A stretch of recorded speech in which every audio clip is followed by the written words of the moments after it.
Good morning. How are we doing? Vince, good to see you. Glad you're here, good sir. Yeah, I'm being a bum today. I took a day off from work and figured it's Thursday and I stream on Thursdays. So I'm going to be out here in the office just goofing around. And I got a random package from Polymaker today. So I figured I'd see what's in the box. Why not, right? So a random box down here has some stuff in it. I know I'm supposed to be getting more, so there's probably another box. Probably there is another box that'll be showing up, I think, tomorrow. Also, the Micro Swiss box with the goodies will be here tomorrow. And Devin, hi dear, good to see you. I hope you're well. I got a card from you with a save the date for an event that you have coming up soon that I don't know if I'll be able to make it to Texas, love. Finances are very tight, but if I can, I will definitely be there. I need to fill out the card and get that back to you. But yeah, now my phone starts blowing up the minute I start streaming. Go figure.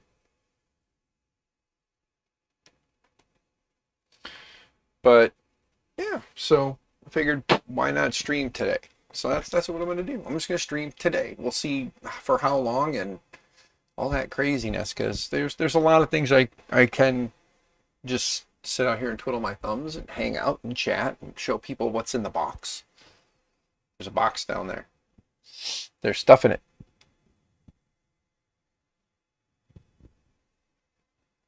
Yes, I did. I did get it. It is my house.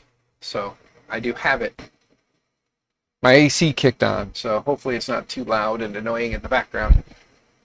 But yes, dear, I did get my invite for the wife and I.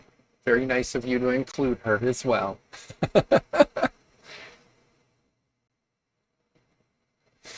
Um, yeah. So, Miss Devon, are you guys going to stream the event on the off chance people can't make it but would like to see it? Are you guys working on streaming it somewhere? It would be pretty awesome. Then I can live vicariously through one of your family members who's holding a phone in the crowd. Pretty awesome. We just need a camera on you. Nothing against the future hubby. Just saying. So, Vince and Devin, do you guys want to see what Polymaker sent me? Or what I ordered from Polymaker that they shipped out? This is all for the rehab project, so I'm pumped about this thing. It's starting to gain some crazy traction, so I can't really go, I can't really complain. It's awesome. Able to have stream on while working for a little bit. Hey, Zachary, good to see you, sir. I'm glad you're here, and thank you. Just a skosh, Devin. Just a just a wee little bit. Yeah, you're just a wee little bit excited. I can tell. This is like the first time that my stream is telling me that it is live, but it's about 15-20 second delay. So, but yeah. So Zachary, you're glad you're here, good sir. Awesome to see you in chat as well. Got my mods, Miss Devon and Mr. 3D Medic Vince here so far. I stream it on a Thursday morning. I know that there's not going to be that many people that'll be able to watch, and I didn't tweet it out or nothing, so uh, post it out, whatever X is calling it these days. I didn't send any messages out. So you guys just got the notifications based on YouTube. So thank you. I guess I could, you know, go blast it out on the social medias. Look at that picture in the background there. Look at that. Look at that face. Look at that. Yeah, let's get to X, Twitter. Oh, my ad blocker is telling me that I can pay them money for it if I'd like.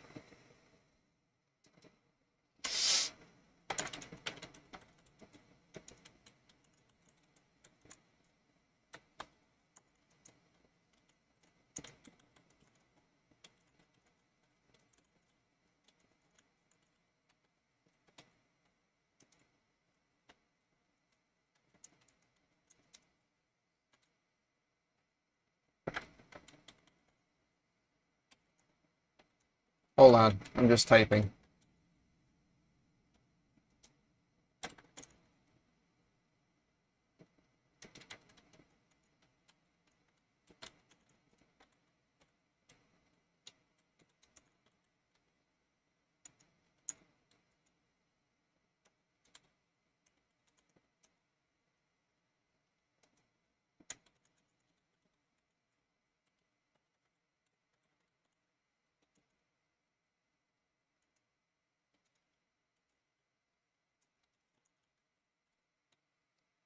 I did that.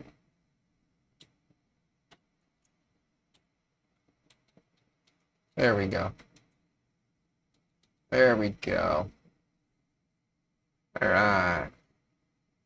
Now I got to go include my cute little image I took. Bam! And post it. There we go. It is posted. It's on the X now. All right. See, there's Scotty playing with his Kickstarter canceled.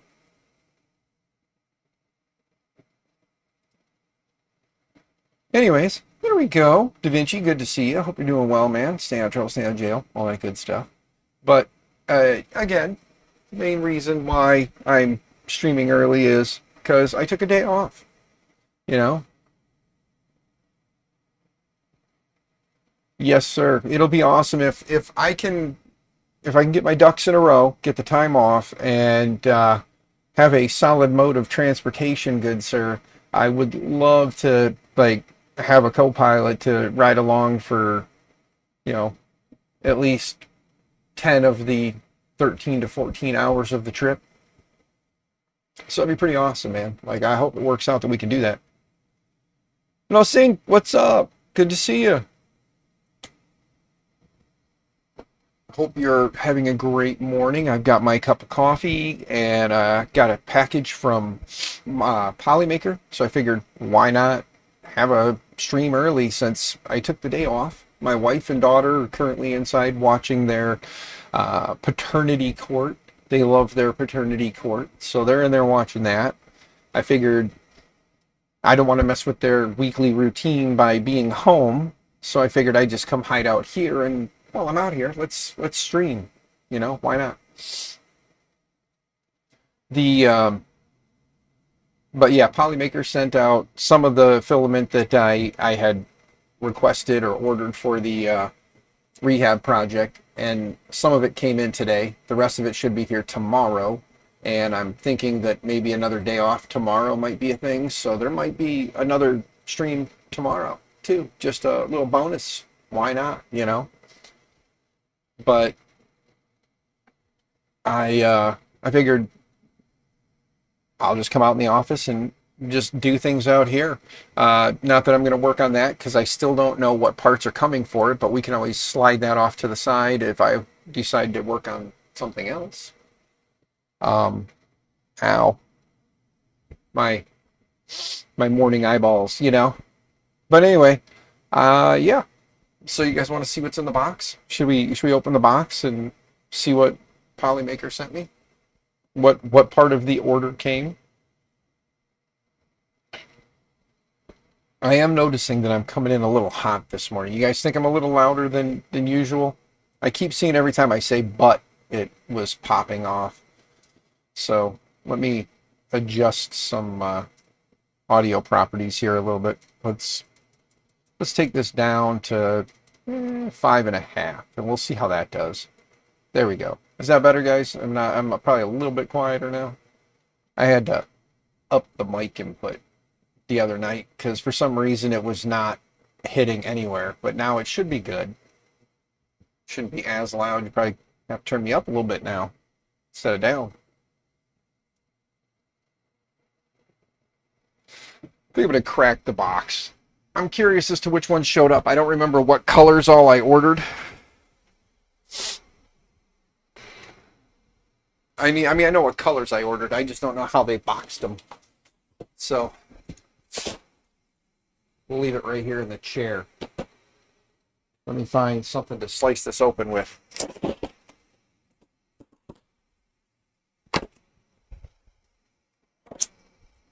Ta-da! Oof! Almost fell over there. You guys couldn't see that. Hey, you know what? We could do this one. Then you guys can't see nothing because it's way back here now. So let's go back here. There we go. All right. First color is blue. Just blue. Some Polylite PLA. That's all I ordered was PLA, and I just ordered the Polylite stuff because I figured whoever's going to start, it's a good option. I ordered 3 of each color because I figured 3 blue, 3 black is what I got today. So we'll take these and get these set aside so that when I bring printers to people, I can have a couple rolls of filament to bring with them to get them started. But this is just the Polylite PLA black. So there's 3 of these as well. There you go. And now we have an empty box. We have our wishing you a happy day. Fitut from Monvian family. Really? Interesting. Got a little gift card in there from, it says, wishing you a happy birthday. It's funny, I think this got put in there accidentally. I don't think this was supposed to be in there. But okay. I'm not gonna complain. I got my little order request here from Polymaker for the fulfillment. And then yeah, I think they just had a random one here.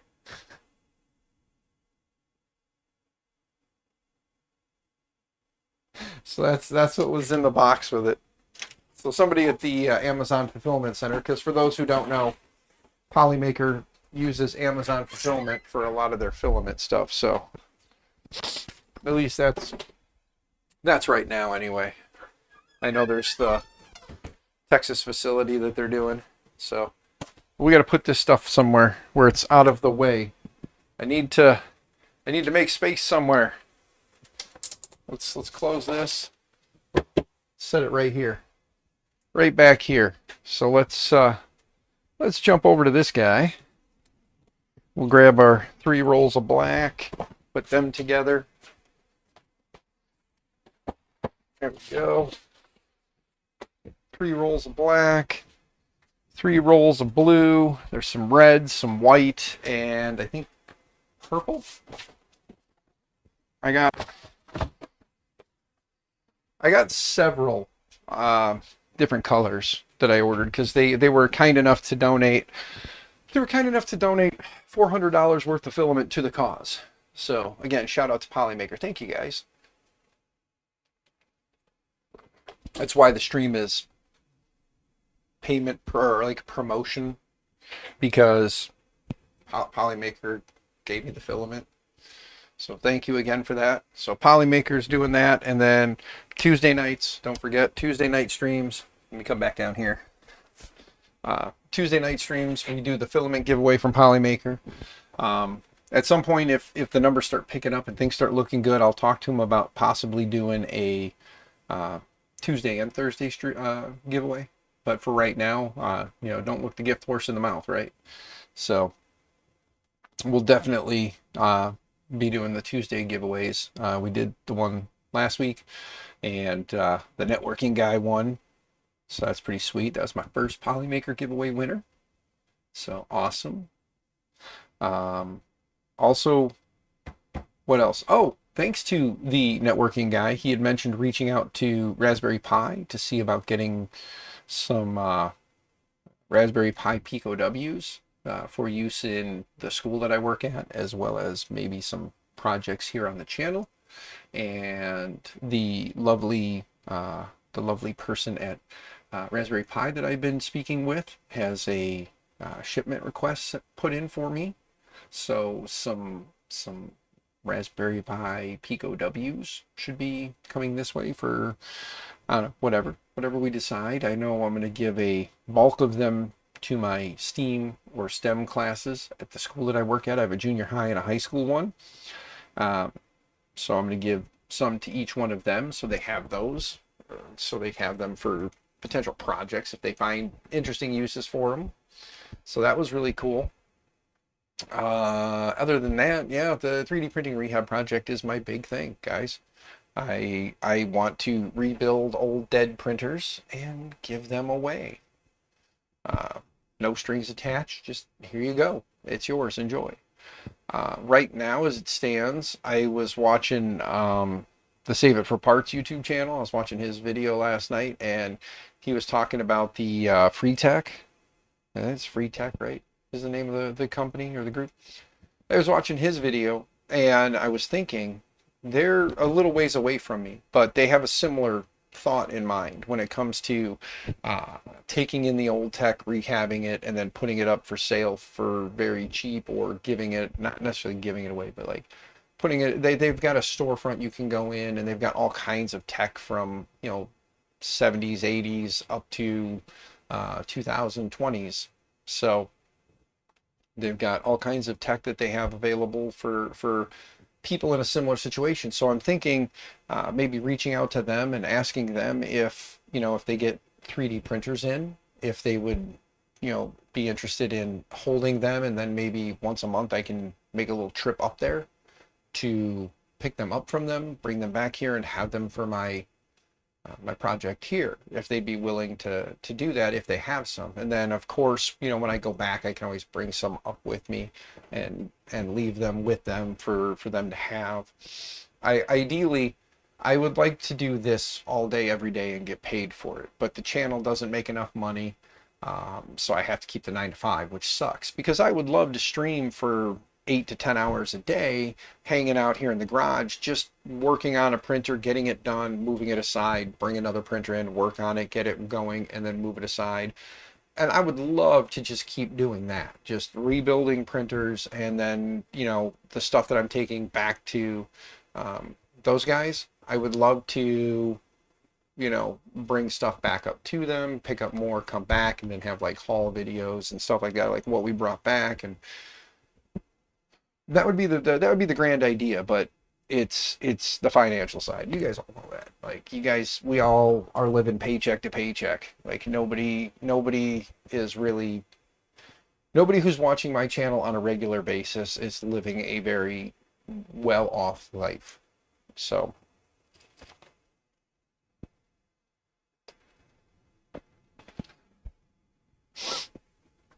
yes, Zachary, it would be awesome to be able to go there. But if you go look up the Save It for Parts YouTube channel, he just put out his video. I think it was yesterday, and he went to, I believe it was Free Tech or something there in the, I think, Minneapolis. I think it's Minneapolis area, and yeah, they basically take in a lot of old tech. They don't really do much as far as like a YouTube channel, but the Save It for Parts channel, I found him uh, back when my ADHD took me down the path of like uses for old satellite dishes. And he tends to enjoy doing a lot with those. And he's built like a small little Raspberry Pi computer, like a I'm drawing a blank now. Cyberdeck, almost like a Cyberdeck with Raspberry Pi and a screen, keyboard, and stuff. And he's able to, connect up his different satellite dishes he has, and then just like run different scans with them to see what kind of data is floating out there.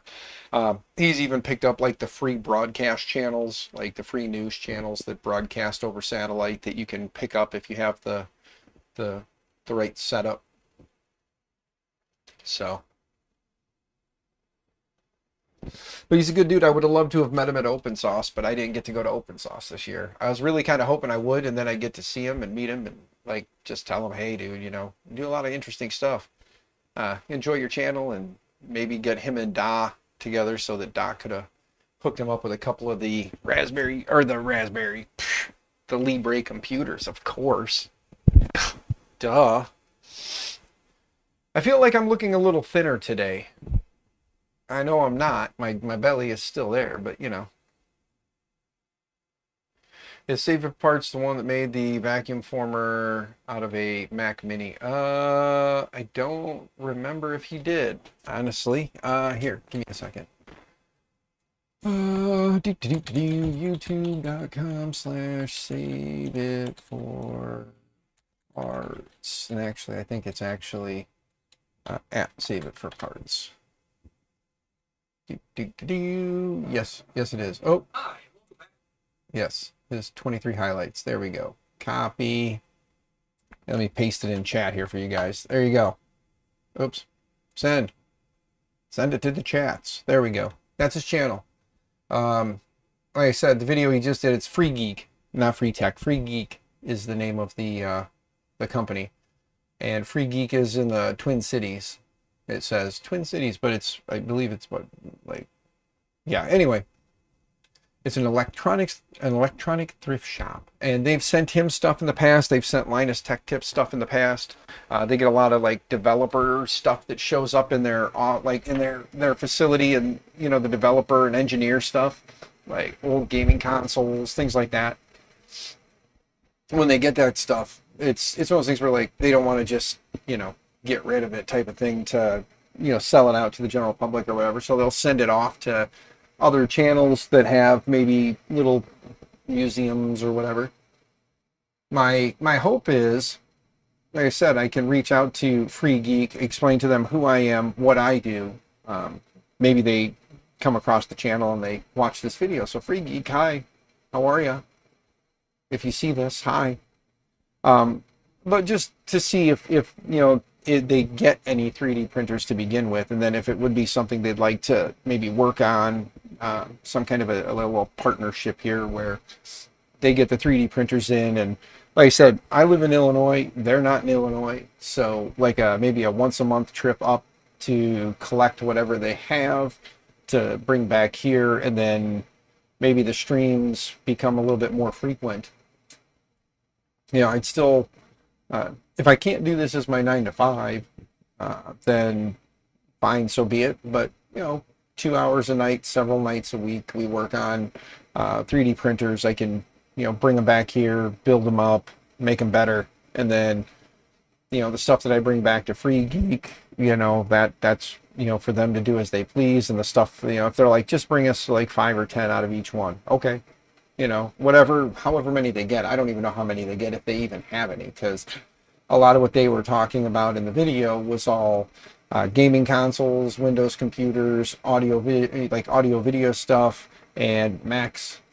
So it's a lot of different tech, but they didn't show anything along the lines of 3D printers. So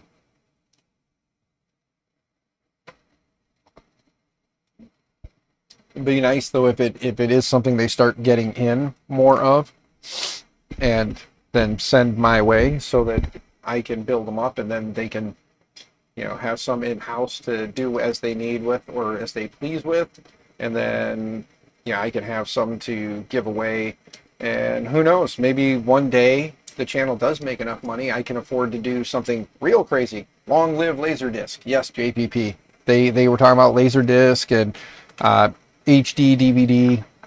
HD DVD players, for those who remember those, failed that failed technology that Microsoft was kind of hoping would take off in their Xbox that did not.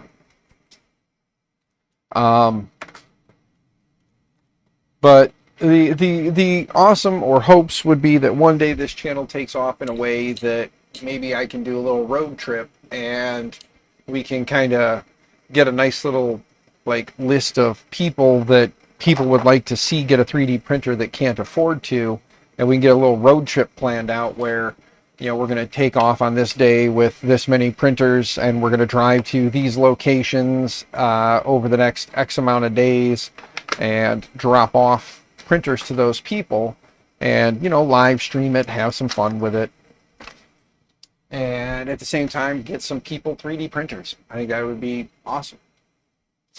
Microsoft Toshiba collab that failed. Love it. Yes, Los Inc knows.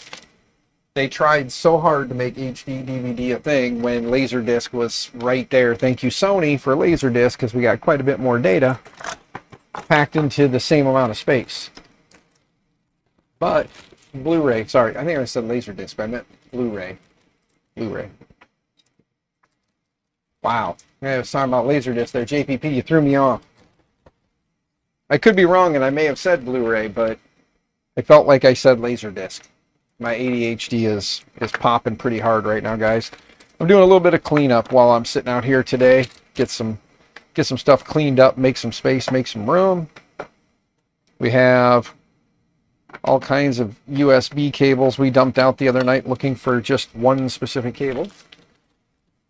Laserdisc is massive. Yes, it is. They are quite large and in charge. Don't get me wrong. Laserdisc was awesome for its time and for what it was.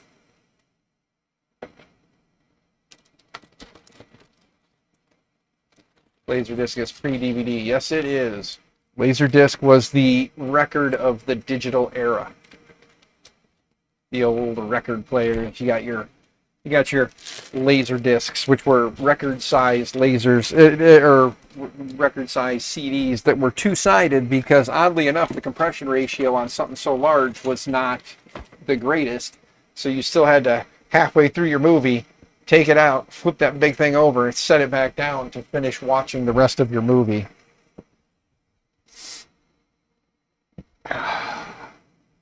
Yes, there's the struggle for them youngins that don't know, that weren't around for that kind of stuff or didn't get a chance to see it. The struggle was real. The things that I've seen in tech over the years is nuts, considering I remember the good old days of the knob and tube and like you twist dial TV. Then I remember the two different types of cable boxes that came out back. You know, you had your antenna up there with the little dial. Anybody remember that? The little directional dial for the TV antenna on the big mast on the back of your house, and you would twist the dial and it would move the antenna. Or even before that, when you had to go out and actually manually shift it. I'm old, man. I am old. I've seen a lot in 45 years. Terminator on Laserdisc. Saw a person, your uncle's LOL. It was a vinyl record at first. Yeah, that's what I'm saying, JPP. They were massive, man. Everybody thought they were vinyl because they were so daggone big. But yeah, you definitely didn't want to drag the needle across those. That would have been a bad thing. UHF for life. Yeah, Lost Sync. See? It's amazing how far technology has come, what we do with technology, and how even though the old stuff is still readily available, we still haven't found ways to utilize it in new ways. I mean, there's a lot of guys now buying the old, like the old cable systems, like the old cables, like broadcast servers with the different cable cards for the different channels or frequencies. So you can run your own internal cable like that. I always thought that would have been kind of cool to get into. That was, I think, another one of the things that brought me down the rabbit hole of Save It for Parts, was looking into, at one point I looked into the possibility of creating my own, like, television network in my home. Because I thought it'd be kind of cool to just have a bunch of stations running that you can just kind of pick which one to watch, and I can set up like my own Cartoon Network and my own action, like own action channel, and basically take all my own stuff off my own server and then like stream certain folders to certain channels and basically just tell it to pick randomly. And then, you know, you can create your own TV guides and, you know, stuff like that. These fans, let's put these back in a drawer. There we go. But yeah, I always thought it would be kind of cool to do something like that, you know. Speaking of, do you remember the attempt of video on vinyl? I do not, JPP. I do not recall that. Interactive Laserdisc, Dragon's Lair, the video game. Oh yeah, you're right. Da Vinci, they did do a lot with Laserdisc and making it. They did a lot pushing Laserdisc, and Laserdisc was out on the market a lot longer. So Laserdisc kind of had an unfair advantage because it had been around way longer than CD. So people were able to play around with it more and do stuff. However, there was its time in the its time in the game is partly, I think, what killed it too, was the fact that with that, they never looked to adjust those things themselves, make it smaller, or work on compression ratio to get more data crammed into a tighter, into that large space. I mean, hell, how nice would that have been, right? Able to pack like a terabyte worth of data into a disk the size of a freaking CD or a record. That'd be awesome. But now, right now, guys, I'm just kind of organizing and chatting, and we saw what filaments were there. I don't really know where the day is going to take me. I'm not going to lie. I really don't. I just know I want to hang out and stream. So we're hanging out and streaming. If you guys want to support some of the craziness that I do, Venmo, PayPal, and Cash App links are all down below. Feel free to hit up one of them. You want to help me throw some gas in my tank so I can get back and forth to work tomorrow, possibly, or take the day off again and just hang out with you guys, that's fine. If you do send me some monies and you want me to go to work tomorrow, put in the thing, gas money to get to work. If you want me to stay home, you can put in there, get yourself a coffee and let's hang tomorrow. There you go. So there. I'll leave it to you guys. If you guys can and want to send cash today, tell me. Are we hanging out tomorrow, or are you sending me to work? What are you doing? I'll leave it in your hands. You guys can pick how you guys want to do that. I'm currently just tucking things away in cabinets or in drawers. The game where the smaller discs, similar CD size. Yeah. Yeah, then they did have like the smaller CD, the micro CDs or whatever you want to call them. Oh, that's bent. Oopsie. I can't have bent this. Whoops. Let's see. So this goes here. And then these. I'm trying to organize my iFixit kit. Anybody else ever have that? Ah, there we go. That's where the mistakes were made.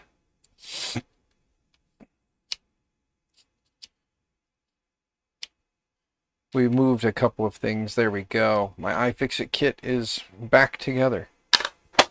That only took me forever.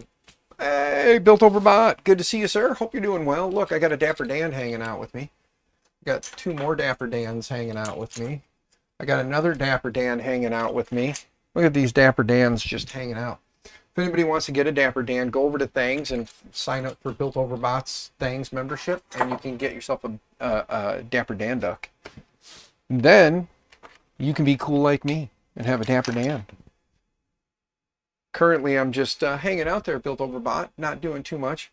Guess the Laserdisc is coming back with the new compression from them. Well, that would be interesting to see. Like I said, if they could do that big ass disc with all that space, if they can figure out a better way to do compression ratio, it'll be nice.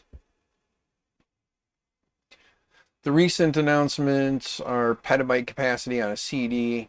If it may make a comeback.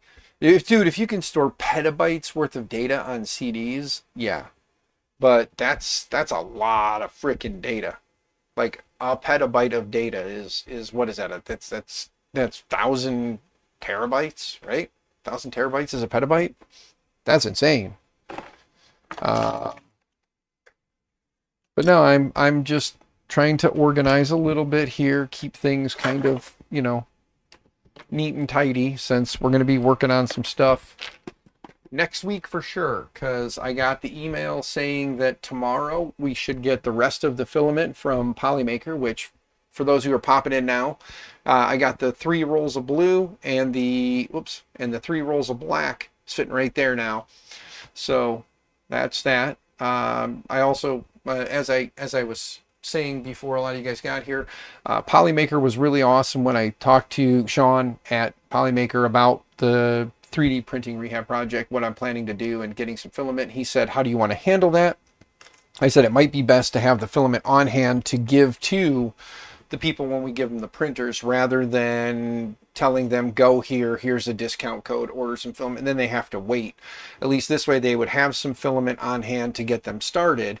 And he was like, yeah, definitely. And he actually sent me a $400 gift card to go order $400 worth of filament, which is $396 worth of filament, because, you know, they don't have a $4 roll of filament. But that being said, I did order $396 worth of PLA in different colors. I ordered 3 rolls of each, just to have, you know, a few basic colors to give them, to get them started. So I got some black, blue, red, white, purple, and I think there's one more. But that stuff should all be coming tomorrow. So we'll have the rest of the filament in tomorrow. Sorry, a little scratchy throat. But the rest of the filament should be here tomorrow. And then the Micro Swiss package should be here tomorrow as well. So we'll have the Micro Swiss package with the parts for this guy and the 2 Ender 3s that are sitting back there that I want to get up and running. So the plan is, if I do take tomorrow off, which I'm kind of hoping you guys will buy me a coffee and entice me to stay home tomorrow, which I got to stay home anyway. I'm not going to lie. Don't have the gas to get to work, so that's why I'm taking some time off. It's not every day you can blame the fact that you're broke on the reason why you can't go to work, and then you have to take a vacation day and get paid to stay home. But it's the truth. The light came on Mama's car, and I'm driving Mama's car because, for those of you who don't know, my car is still dead. So my car is still sitting out at my in-laws, all sad and unhappy because the computer is dead. That's like a $200 to $300 purchase off eBay, and then I still need to find a Tech 2 to program it to the car, which nobody around here near me seems to have one that I can borrow. So probably either going to have to pay a crazy amount of money to take it to a dealership to have them do it, or just pay another $400 to buy the Tech 2 off of eBay and pray that I don't get scammed on that. But a lot of guys have been talking about these Tech 2s and having them. And since I have a car that uses a Tech 2, it's not like if I got it, I wouldn't use it, because I use it on my car all the time. Because my hope is to keep that car until it's like dead, like in the ground. Because I like my Saab. It's a nice car. It was cheap, and I've already gotten my money's worth out of it. I mean, for those of you guys who don't remember, I bought it for $500 a year and a half ago. So in a year and a half, I paid $500 for it. And of course, the computer did die on me, but oops. Hey, also, the West 3D belt tensioner. My ADHD's got me playing with stuff, so I might as well tell you about it. If you guys don't know how this thing works, you basically, this is telling you right here that wire should be 1.9. It's a little bit off, but what they tell you to do is hold it, and then hold it in the center, and then give it a couple of pops, and then, yeah, see, it's a little off. It's 1.75. So what I have to do is adjust the little tensioner in here to compensate for that. Is that why this guy's out? No. Is it this one? Yeah. Go figure. Anyway, so I'll have to remember to adjust this before I use it next time. But it's the little West 3D belt tensioner. Use a little piece of piano wire with a known tension of 1.9, and then that way you can tension your belts. You can get the files and then buy the hardware kit from West 3D, or you can buy the whole thing from West 3D. So no paid promo there. I don't get paid for saying that. They and I don't have a relationship. That's just it's a cool little device. I figured I'd show it to you. Fan part. Speaking of, I should at least reprint this, I think. Or could just clean that up a little bit. I'll wait and see what Micro Swiss sends me. Main difference between laser... Oh, wait, I missed a little bit here, guys. Sorry, let me back up a little bit and chat. I got kind of sidetracked, squirreling off in my ADHD. Main tech compact and micro. Yeah, the mini DVD CDs and stuff. Yeah.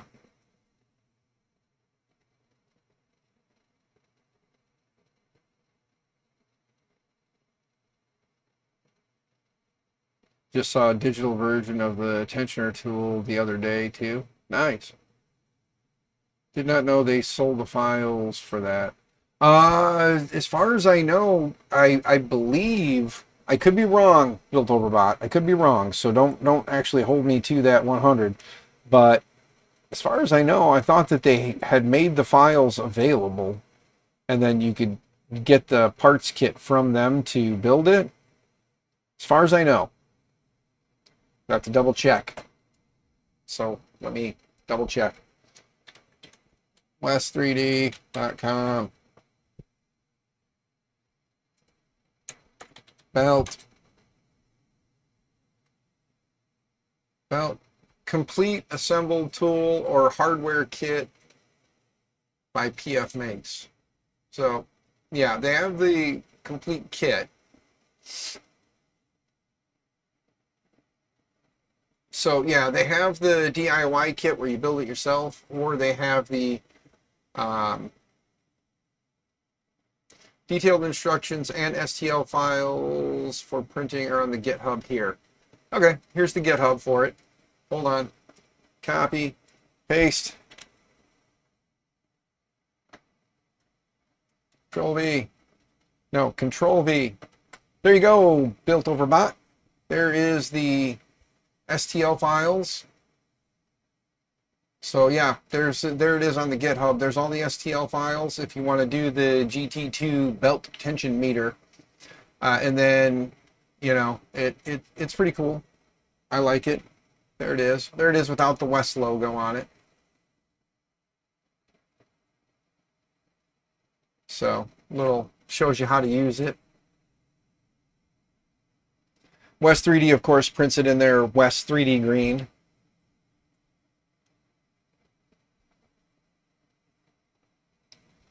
But, yeah.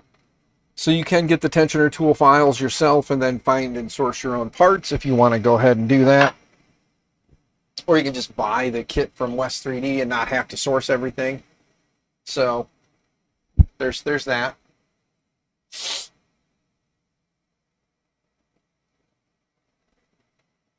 But there you go, guys. I'm not misleading you, see?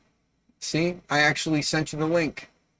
Here's the BOM for it. You need some M3x7 button head cap screw, or button cap screws. Just button head cap screws. That, one. 3x25 socket head, one.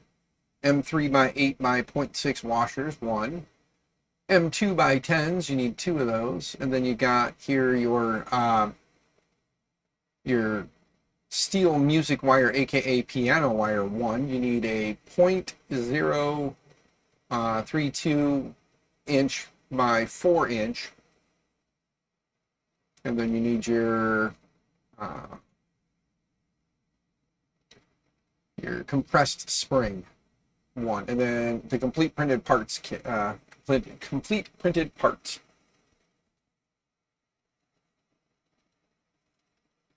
It's all right. It's all right, Bob. That's why I'm around. I'm around to let my ADHD bring you down the path of something you knew you were looking for but didn't know where to look, or just didn't have the time to look. So I brought it to your attention. So save the link, good sir. Grab the files, and if you can source the parts yourself, if not, hit up West 3D and order a kit. Yeah. So you can print your own parts and make it your own way. It does say in here, tools and M3 drill. It says ABS safe grease, such as Super Lube synthetic. So you are going to want to use a synthetic like Super Lube, put a little grease in there so things move a little smoothly, something that won't dissolve your ABS. It does say for best results, 2 printed in ABS or ASA. 0.2 layer height, 4 perimeters, 5 top, 5 bottom, 40% grid infill. Single perimeter top, will improve the dial face text considerably. 0.4 nozzle with a 0.4 line width throughout.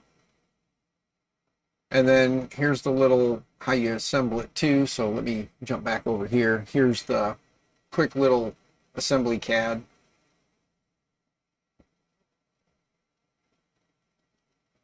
Shows you how it all goes together. Then you put your tensioning screw in there to add or remove tension from the spring. So it's a fairly straightforward build. You know, one little spacer there, and then your screw for your dial. And then as it moves, it just turns the dial.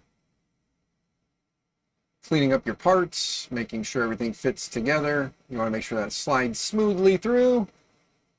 And then this is where adjust your spring. Then here's your spring spacer, the spring, and your spring block. And then it just kind of shows as it all goes in. You put your two M2x10 self-tappers in. And then needles are sized to facilitate fine-tuning of gear mesh. Larger number equals tighter mesh.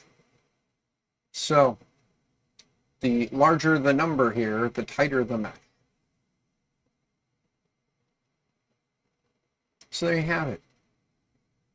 You can go to the site, check it out. Good morning, Mr. Cassell. How are you, good sir? We're just kind of checking out the, well, I got the West 3D version of it here, but this is the GT2 belt tensioner. Just checking this out right now because ADHD led me down the path. So here we are. We're just kind of scoping out the GitHub. I posted the link. If you can see it, great. If not, let me paste it again. So if anybody's interested in getting one, there's the GitHub. You can go grab the files.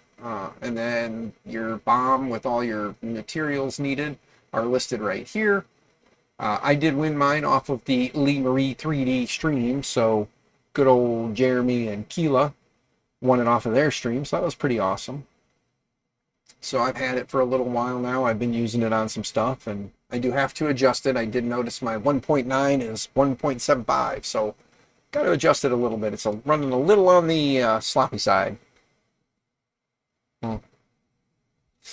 Also, Mr. Cassell and Built Over Bot and anybody else who's just getting in here, let me jump to this one real quick. As you can see back here, I got some of the Polymaker filament. There's some blue and some black right there. I got 3 rolls of those. Tomorrow I should get the rest of the filament in, as well as the Micro Swiss package, care pack for the CR10 and the 2 Ender 3s. I should get all that tomorrow. So like I said, since Dan can't afford to go to work tomorrow, Dan has taken another paid day off. Dan will probably stream again tomorrow. So yeah, I'll probably be streaming again tomorrow. Martin, what's going on, man? Good to see you. Hope you're doing well. Staying out of trouble, staying out of jail, all that good stuff. Hopefully you caught that you can see the blue and the black back there. Got those in today. Again, Polymaker was kind enough to donate $400 worth of gift card to the channel for the filament for the printer giveaways. So I figured I ordered 3 rolls of each color. I figure I'll probably give away 3 rolls to each printer, so they can kind of pick. You know, I can tell them, hey, look, here's the different colors I have. You get to pick 3, and then they can pick the 3 that they want and have a printer. And then that way I've got a small pile of filament to go with printers as we go. And then as I run low, I can hit up Polymaker again and say, hey, would you guys be interested in sponsoring more filament? If the channel starts making money, I'll just start buying filament. So if you guys want to help the channel, memberships, always a good way to do that. Helps me out immensely over time. Can't complain. So if you're not a member and you want to be a member, I think $2.99 is what I've got the lowest one set at. So it helps out immensely. I do have a Patreon, but I don't really push that because I don't really put anything on Patreon, at least not right now. I've been kind of, you know, I have it. But you know, if you'd like to support me through YouTube, greatly appreciated. There's always the Venmo, Cash App, PayPal down below. So feel free to hit those up. Yeah. At some point, maybe I'll work on, you know, other ways. Oh, there's always the merch too. I don't have it on today. I'm wearing the Mother's Tavern shirt, which my wife got this from this like dive bar, like it's like Dive Bar Tees or something like that. My wife got it from there. That's a non-paid promo right there. So Dive Bar Tees, I believe, is the website, or Dive Bar Shirts or something like that. So yeah, yep. Y'all be good. Got to roll. Make sure to smash the like button. JPP, thank you, brother. Thank you, thank you. Greatly appreciate that. Um, yeah, I don't know. Just having a space cadet kind of day, guys. I'm in work mode, but I'm not at work, so my brain is kind of just lost in what to do. Got to go as well. Customers want stuff done. All right, Bob. Have a great day, sir. Stay out of trouble. Stay out of jail. Make good choices. Yeah. My tooth is not bothering me as bad today either. For those who are wondering, the tooth is still sore when I do stupid shit like poke at it.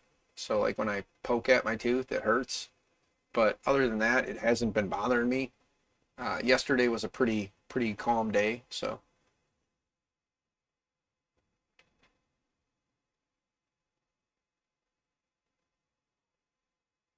you have a video up but no audio. LOL. Ah, all good, man. All good. Hey, Bama Dad, good to see you, man. Yeah, I am streaming. I'm just kind of hanging out today. I took a day off, so I figured I'm hanging out in the garage. Might as well just kind of stream and, chat with everybody. People have questions or anything like that, feel free to ask. I'll do my best to assist. And Bama Dad, I know we've been going back and forth in emails, man. How's things been? Jantech or Yantech? Sorry, Yantech. How are you doing, Jan? Good to see you. Hope you're doing well. Definitely was good to see you in Colorado. Hope you're doing well. I kind of saw that your trip was hopefully a good one. I believe you said it was a good trip, so it was good to see you, man. Uh, so since Bama Dad is here and Jan is here and I haven't talked about it in like 2 minutes, let me talk about it again. So lately, guys, I've decided I'm going to do the 3D printing rehab project. What it is I'm taking old 3D printers that people have sitting in corners collecting dust. You got that printer that's just been sitting there for 3 years. You're like, at some point I'll get to doing something with it. The hope is, and I know Bama Dad, I know this kind of inspired you with one of my last streams where you were in there, to take the old printers and breathe new life into them. So I had an Ender 5 Pro that a staff member had given me that was broken, damaged. They said it was dead. They didn't want anything to do with it. And they wanted it out of their house. So they wanted me to recycle it. I said, can I have it? They said, yeah. I said, cool. So I took the printer, brought it home, and rebuilt it. I installed Clipper on it, got it all dialed in, tuned up, and printing well, very well, actually.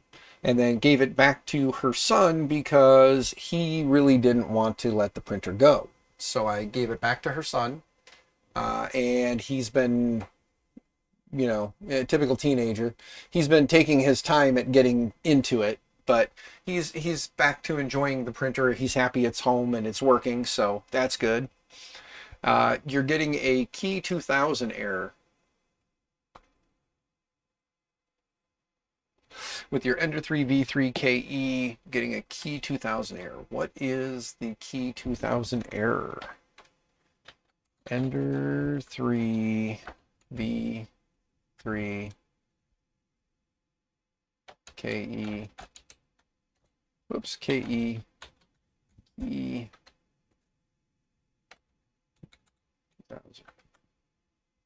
Key 2000, unknown exemption. Let's see if we can find out what that is. See, I got the same error a few days ago, started a second print and stopped the print right at the same point. Already printed some stuff before the error. I will need, good day.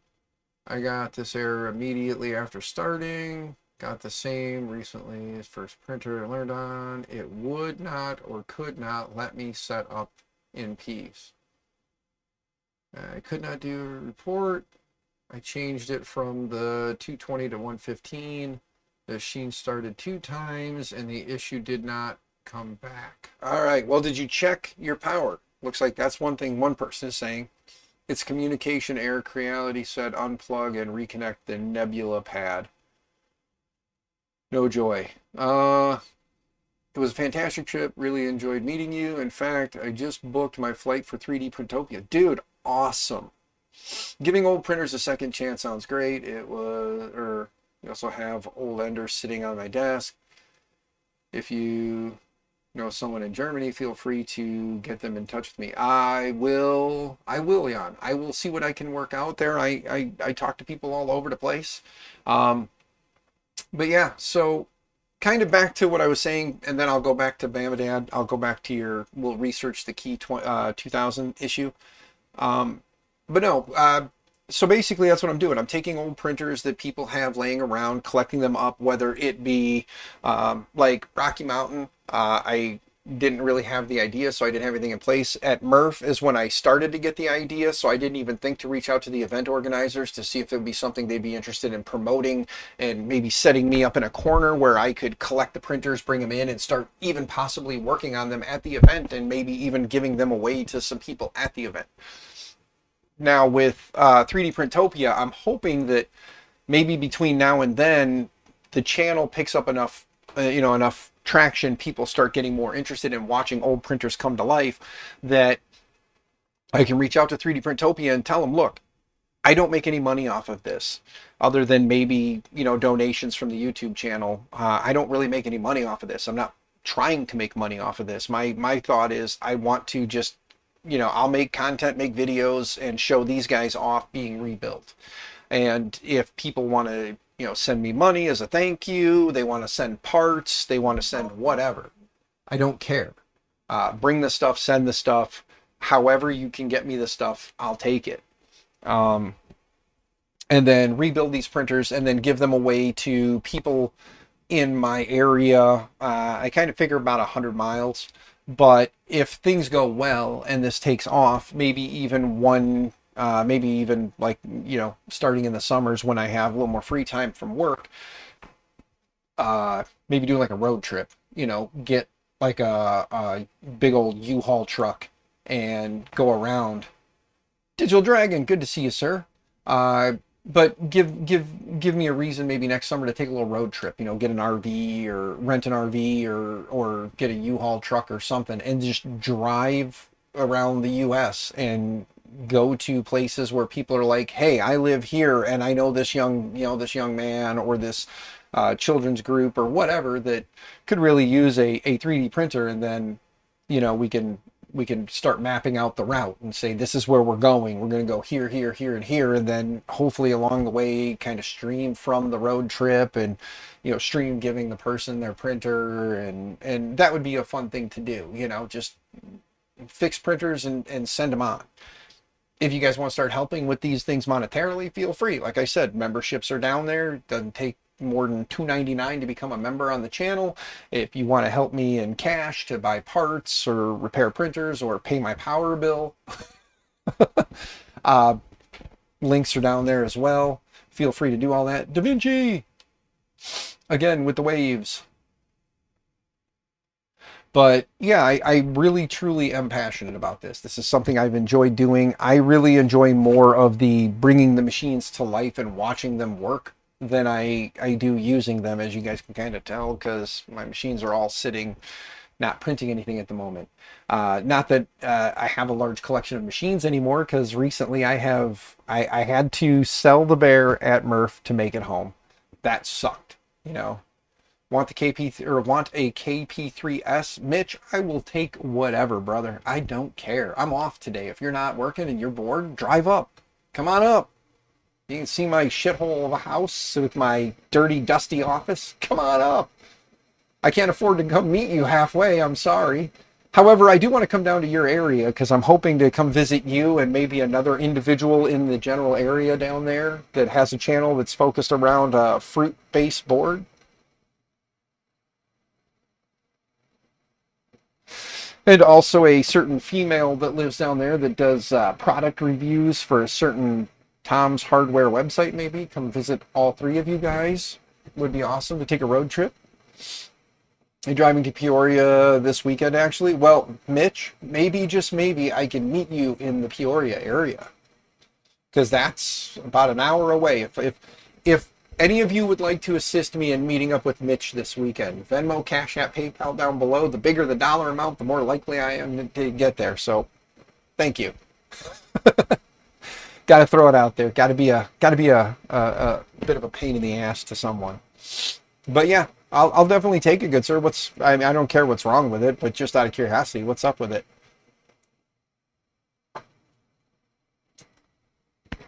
I will get it rehabbed and rehomed.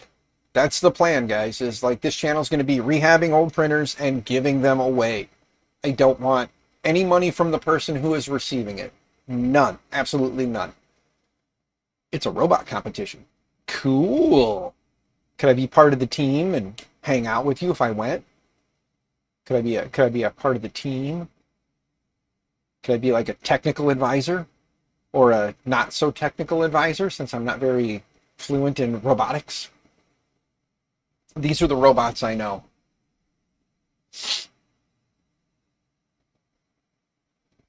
But yeah, like I said, guys, you get, for those of you who know me, you know me. I'm very open book. Like what you see is what you get in person. I'm the same guy. Uh, and if I'm passionate about something, I'm passionate about it. And this is something that, like I said, I've given away 20 plus printers over the last 3-ish years, maybe 4 years. And just giving them away. Printers I bought with my own money, printers that have been given to me. And usually if someone gives me a printer, I give the printers away. And by usually, I mean all but one. That would be the Bear, and that was because I needed to get home from Murph. And I took a huge L on that one.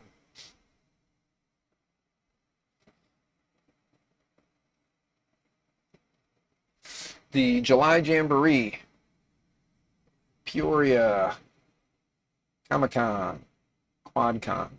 Cool, Mitch. Well, good sir. Maybe we can set something up where I can meet up with you. If you bring it with you, I can hopefully get down there to get it from you if you want to bring it.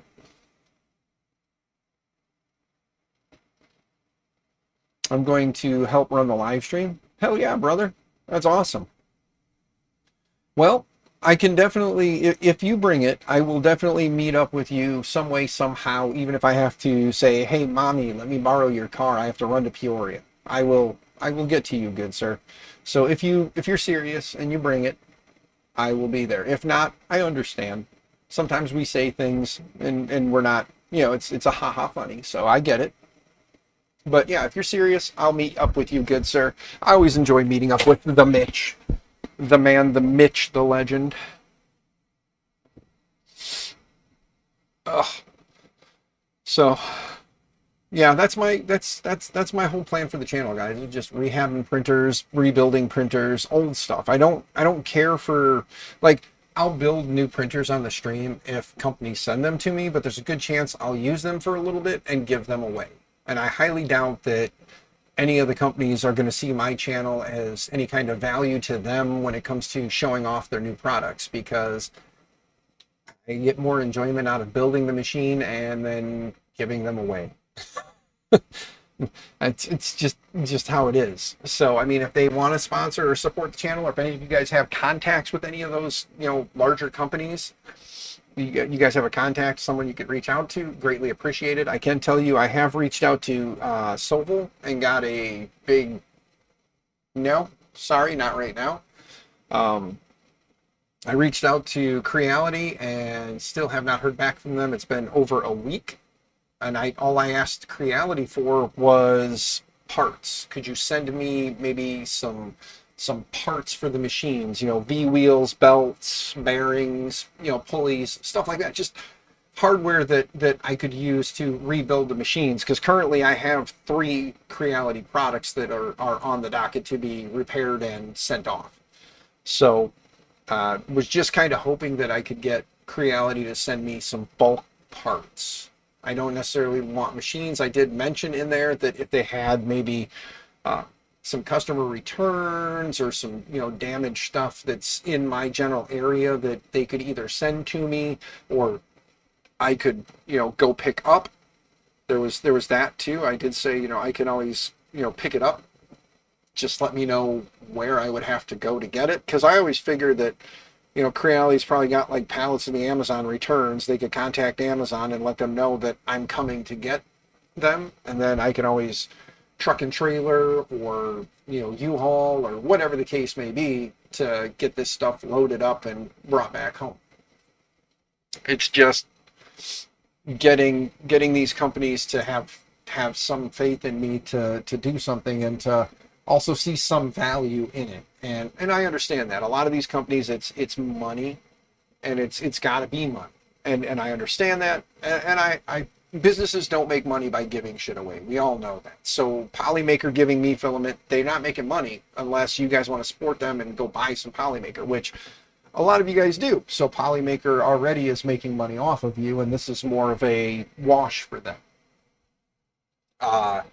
Getting MicroSwiss on board is awesome. MicroSwiss and I have worked together for many years now, and they've been an awesome group of guys. They always support me, and anytime I come to them with a dumb idea, like hell at Murph when I talk to them, just to let you guys know how I do things or how I talk to people or how things happen, maybe it'll help you if you're looking to reach out. Let me give away some of Dan's dirty little secrets, okay? First off, number one rule when looking for products or looking for companies to work with is remember you're asking this company for something. They are not required to do anything with you. It is their choice to work with you or not, because you don't have it, you would like it, you are not owed anything from the manufacturer. Unless, of course, you bought a product and it failed, then they should do the right thing and help you fix that issue, kind of like Bamadad, you're doing. I do not have an affiliate link for the manufacturers, at least not yet. I am going to talk with MicroSwiss as this picks up. I'm going to talk with MicroSwiss and see if I can get some kind of an affiliate link for them. Polymaker, I have to wait for the invite. So I was able to get, I'm part of the partner program. And as part of the partner program that I am in, it is for the filament giveaway. So really all I have is a filament giveaway partnership with them, and then just the little, I send an email asking if they'd be interested. They say, yeah, sure, here's a code, go buy some filament. So that's what I have set up with Polymaker right now. So if you buy Polymaker filament now and somebody else has an affiliate link and you want to help them out, feel free to use it. If not, you can always buy your filament without using the affiliate link. You don't have to support those other channels if you don't want to. It is your choice. It is your money.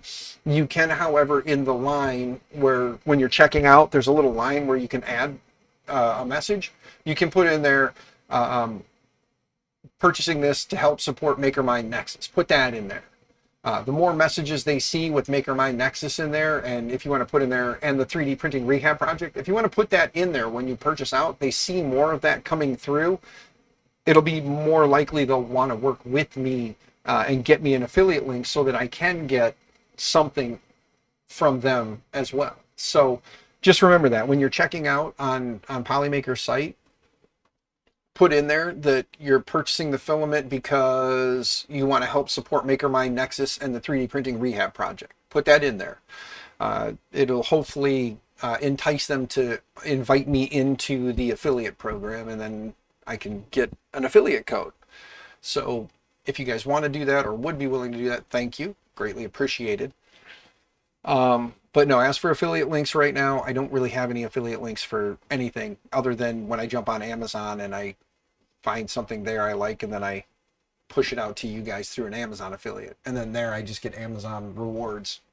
So, but back to what I was saying, when you're asking companies to work with you or if they would be interested in working with you, remember you're asking for something. They're not required to give it to you, so don't get upset or angry when they say no. They're not saying no to you. They're probably saying no to you just because they get hit up by so many people every single day, and letting them know when you send them their message saying, I understand that, a lot of people are hitting you guys up, but this is the project I'm working on. And I understand if you say no or not at this time, because again, they don't have to. So don't come at them with the expectation of getting anything. I've sent out probably 20 emails in the last 2 weeks, 3 weeks to different companies, different manufacturers, asking them all for assistance with the program and with what I'm wanting to do here. Micro Swiss was on board at Murph. At Murph, I walked up to the guys, I talked to them, I said, hey, look, I'm not asking for anything from you guys. I just, you guys are always asking what I'm up to, what I'm doing when I see you. And I just wanted to let you know that from Rocky Mountain to now, I've switched back over to YouTube, and I'm streaming over on YouTube primarily now. And I'm doing that probably, at the time I didn't have the schedule set yet. I said I'll probably do Tuesdays and Thursdays for about 2 hours a night to help keep myself focused on what I want to do. And they're like, what are you going to do? And I told them, the project idea, which is doing the 3D printing rehab thing, rebuilding 3D printers on stream, old printers that people have had just sitting around, laying around, collecting dust, and then giving them away to pretty much like low income individuals, people who are not as well off or not as fortunate, that want to get into the hobby, getting them in the hands of youth groups that maybe help those less fortunate, or even like troubled teens. Maybe if we can get some printers into the hands of some children who are maybe not in a good place in their home, or whatever the case may be, we can get them printers and help draw some of that energy that they have into something positive. 3D printing, cool things going on, teaching, maybe one day I'll do a little stream about how to make money doing 3D printing. I've never made money doing 3D printing, so am I going to be a great example? No. However, I know how to do it. And I've been an amazing muse to a lot of people who have come up with ideas for things that, or like we'll talk about something and then they'll turn it into an idea and run with it. And I'm excited for everyone who does that. Anyone who has a webcam and an internet connection, I think you should all stream. That was, a big thing. Do It 3D. He always, to this day, still credits me for being the reason why he started his streams, which I think is a load of crap. I think he just used me as the excuse with the wife so that he didn't get in trouble. That's what I'm thinking that is. I think that when he started going crazy down the rabbit hole, he wanted to blame somebody so that the wifey didn't get mad at him, so he blamed me, which is fine. I'll take that. But I love Tim. Tim's a great guy. I can't wait to hopefully meet him in person one day finally. It's been 4 years, 3 years, 4 years. I've known Tim, and I have yet to actually meet Tim and hang out with him. Really want to do that. He's a cool dude. But I just, when you're reaching out, back to the thing, when you do get a company that gets back to you, if they do get back to you and they say, sorry, we can't help you at this time, remember, again, they don't owe you anything. So don't come at them with an attitude. You say thank you for your time, and you just say, if you guys ever have something coming up in the future, just remember me or think of me, if it's something that might work with what we talked about. When you do build those relationships, remember the occasional send a random message to them. Just, hey, how you been? It's been a little while. Hope you're doing well. Just remember to keep the line of communication open. But don't every day send them a message saying, hey, how you been? What's going on? Hey, how's today going for you? They get enough emails, they get enough, DMs on the socials, things like that. They get enough of those throughout the day, but periodically just remind them that you're still here, you still care, you want to still continue to work with them. And if they had anything new that's coming along that maybe, would be a good fit for what you're doing, to let you know. Always good to keep those relationships, keep the communication going. And remember to use the products. That's another one. Don't just take free handouts. If somebody wants to send you something and there's like a no strings attached kind of just send it to you. You can check it out, use it. If you show it off, you show it off. If you give them credit, you give them credit kind of thing. If there's one of those situations, great, enjoy it. But going down the rabbit hole of accepting a bunch of products, especially competing products, that's gonna be another thing. If there's two companies that are have products that you like, and you're gonna use them, then just gotta let these companies know there are other companies that you're working with, and these are the things you're doing with their product, and you'd really like to use their product as well. I mean, being as open and honest as you can is always a great thing. Maybe the company walks away from you and they don't talk to you anymore. I have had that happen in the past. It sucks because I still care about those companies, because those companies were there for me, and I still want to work with those companies, but I can't make those companies want to work with me. So we parted ways. I still support those companies. I still use those companies' products, and I'm going to continue to do that because they're good products, whether it be filament, parts, whatever the case may be. They're good. Yeah, it's good stuff, you know. Um, but yeah, I just want people to know that it doesn't hurt to ask. But also remember, they're not obligated to work with you, so don't expect a yes. And don't get your hopes up that they're going to say yes, because you're going to put yourself in a rut right away. You go into it with the expectation of, I'll ask, they'll say no. And when they say yes, you can be excited. I have a terrible habit of being able to keep secrets. So when I'm reaching out to these companies, I'm telling you guys, I reached out to Big Tree Tech on this to see if they'd send me boards. Haven't heard back from them. I reached out to Creality. Haven't heard from them. Elegoo is a company that I need to reach out to. I haven't reached out to Elegoo yet. Like I said, I reached out to the Raspberry Pi Foundation about getting some Pico boards. They got back with me and are sending me out some Pico boards at some point. So I'll have some Pico Ws here for miscellaneous projects to do different stuff with, as well as they're sending a bunch. I did tell them in the email, just so you guys know, full transparency. I did tell them in the email that I am the tech director at the school, so I am kind of like the technical consultant for our STEM classes, as well as I have my YouTube channel, and I do, mostly 3D printing rehab stuff on the channel now is what I'm going to be focused on. Viking, what's up, brother? How you doing? Good to see you. Hope you're doing well, man.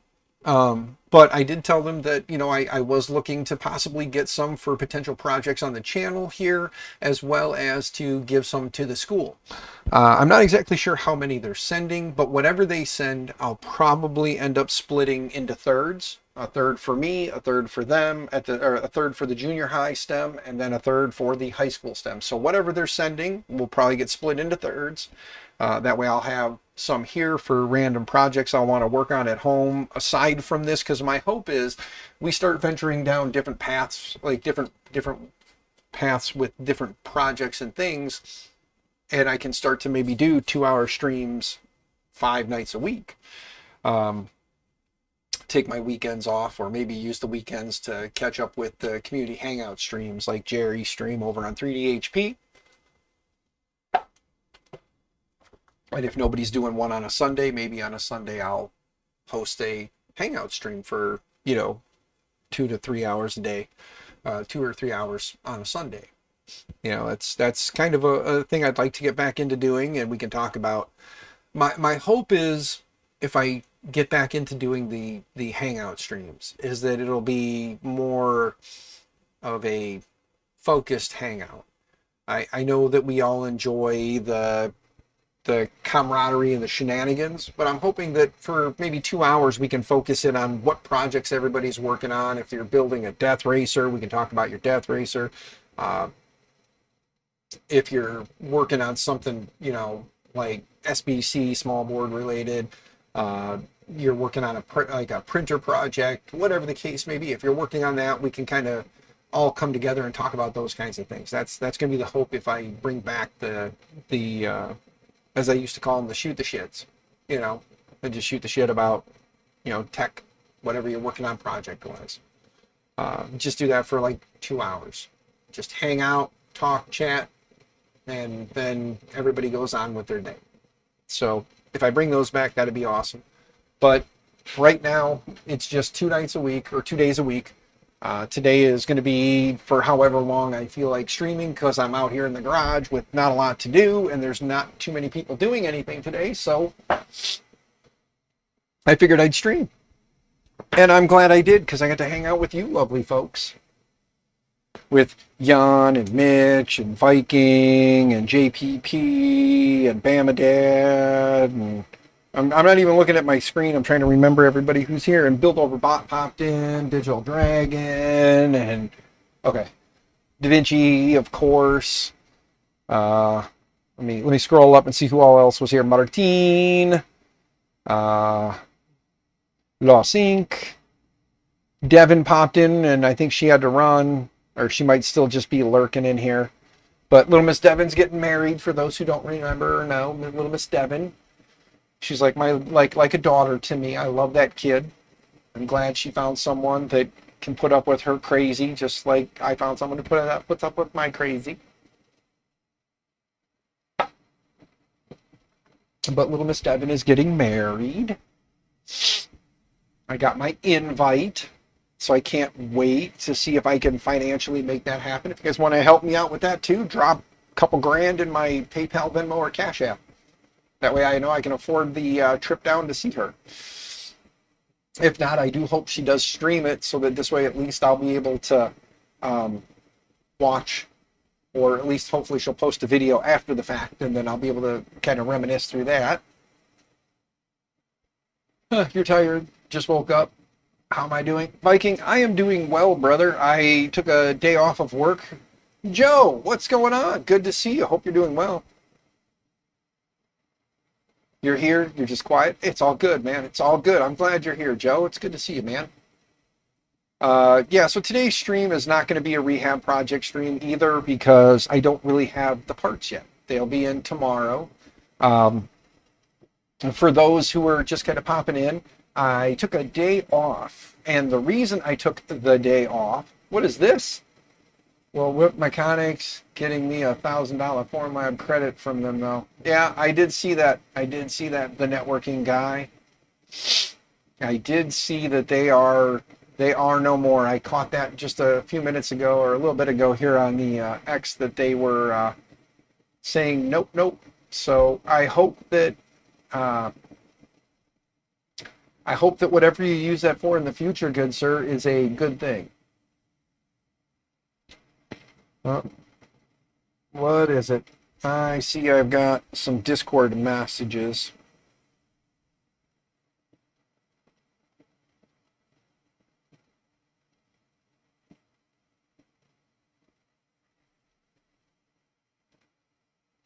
Oh, hold on.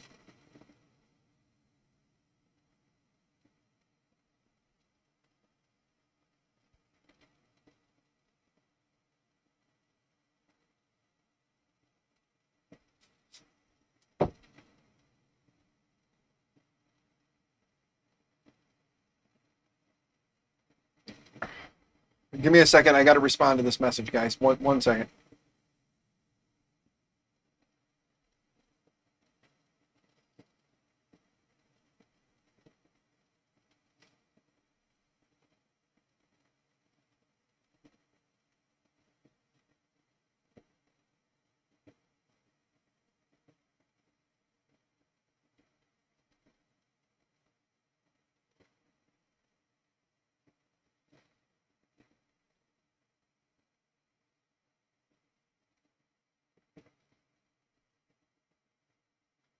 Sorry, it was a very important thing. I had to chat with someone. It's a very important thing. Let's just put it that way.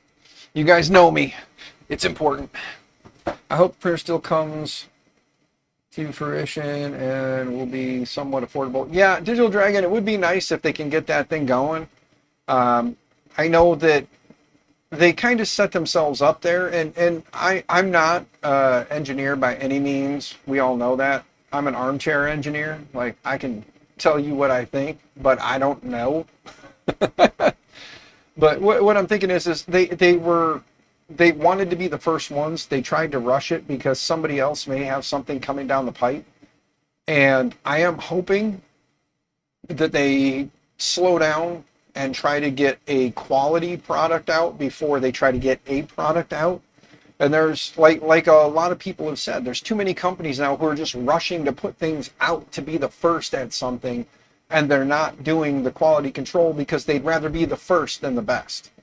And that's where I think they were at with that. They were trying to be the first, not the best, and not necessarily the first, but the first well known.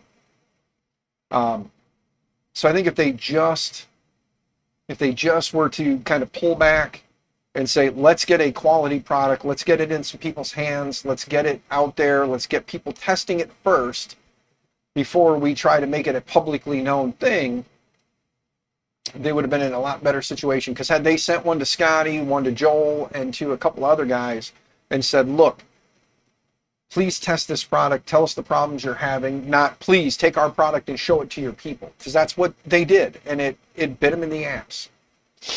So I'm hoping a lesson was learned, and that in the future, beta units should be in people's hands for no less than 6 months. People should have beta units, be testing them regularly for no less than 6 months. A year would be better. And the problem is there's too many companies that are rushing products out the door without testing them, without getting proper, use on them, 70% product and want us to, the remaining 30 active beta testers. Yeah, and that's kind of the shit part, Digital Dragon. I mean, what do you guys think? Am I wrong in my assumption that a 6 to 12 month beta test period is a good thing? Like, I think 6 to 12 months of people giving it a solid use. You're talking not necessarily 24/7, 365, but, somebody who has the time to give 6 to 8 hours, maybe a day to testing the product and giving it, or even 20 to 30 hours a week, we'll say 20 to 30 hours a week for 6 to 12 months.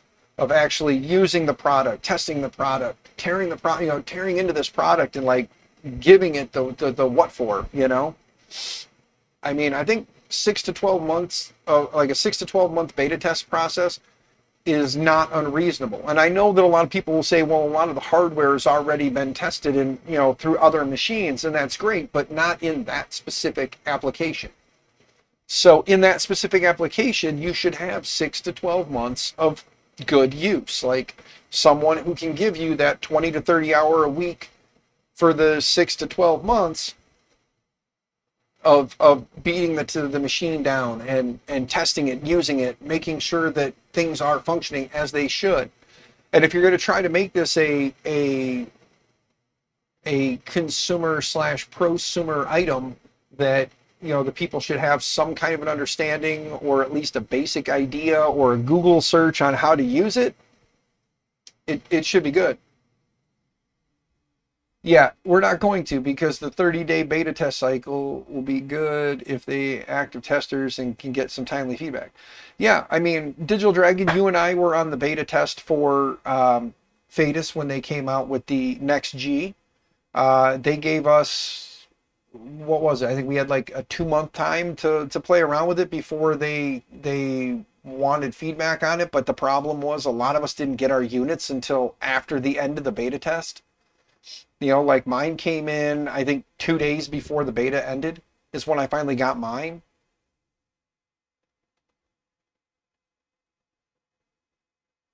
Yeah.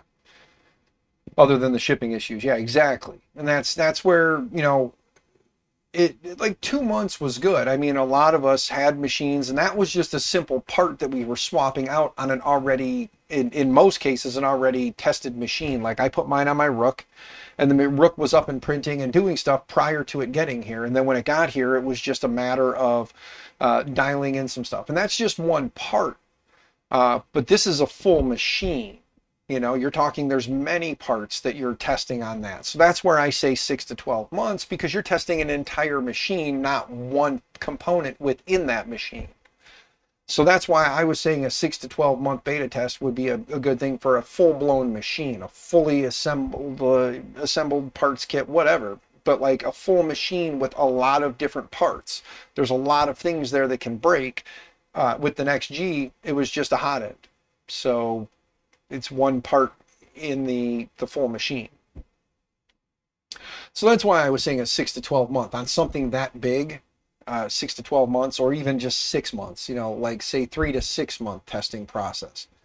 But yeah, I mean, the way Fadus did the Next G when we were part of the beta test, which it's out, it's for sale, it's been a thing for a while, so we're not under any kind of a, shut up, don't talk about it. But yeah, the process with that was, I think, 2 months. But it took some of us 2 months to get it. But after I got it, there was still another like 2 month window before they actually announced it for sale. So I still had some time to play around with it and give them feedback on it. And I quite enjoyed it. It's an amazing little hot end. I highly recommend it to anybody who's looking for one. I get no kickbacks for saying that, but I do like it. It's a great little hot end. I got amazing speeds out of it, and it's back there. I'm going to build my LDO Rook 2020 kit, and I've got a couple LDO motors to throw on there. I got to talk to Jason about seeing if maybe he can send me one of their liquid filled bearing Z motors so that I can build that guy out and have a little bit better, when my Z motor loses power, it doesn't just slam the bed down into the, to the bottom of the printer. So this machine should be ready and fully vetted in-house prior to beta test. Correct. They should have already gone through and tested a lot of that stuff, but I don't know. Like I said, it's just my idea or my thought on it. Would be to give people a long enough time to actually test a machine before they want to, make it public that the machine is a thing. And when you tested it in-house and then threw it at a bunch of YouTubers and said, here, make a video with it, show it off, and it wasn't ready, and that was kind of what shot them in the foot, was the machine wasn't ready and they wanted the public to know about it. And had they sent it to those guys saying, look, here's the machine, keep it in the background, test it out for us, let us know what kind of problems or issues you're having, and then we'll go from there. But Joel had a fairly good experience with his machine. Scotty had a very not so good experience with his machine, and sadly Scotty's negative experience kind of foreshadowed or kind of overshadowed Joel's good experience. So a lot more people saw the negative than they did the positive on it. And when there's only two big YouTubers, there's two, those were the two main videos that everybody saw when they saw this machine.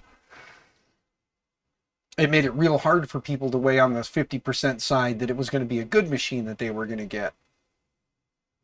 So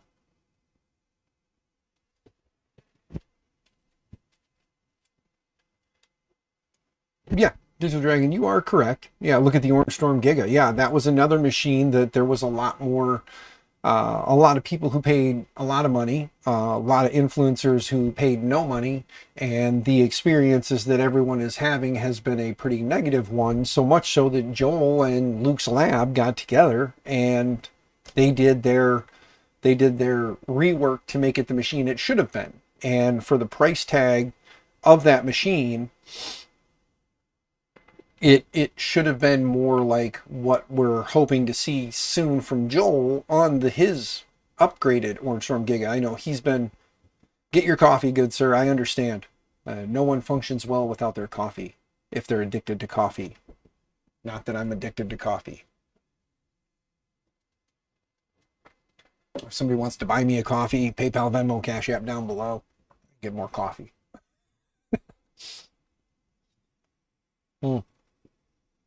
Don't forget, guys, too, if you want some awesome MakerMyNexus gear, shop.makermynexus.com takes you to my fourth wall page, and you can pick up a sweet coffee mug. I don't even have one of my own coffee mugs, so who's going to beat me to my own coffee mug?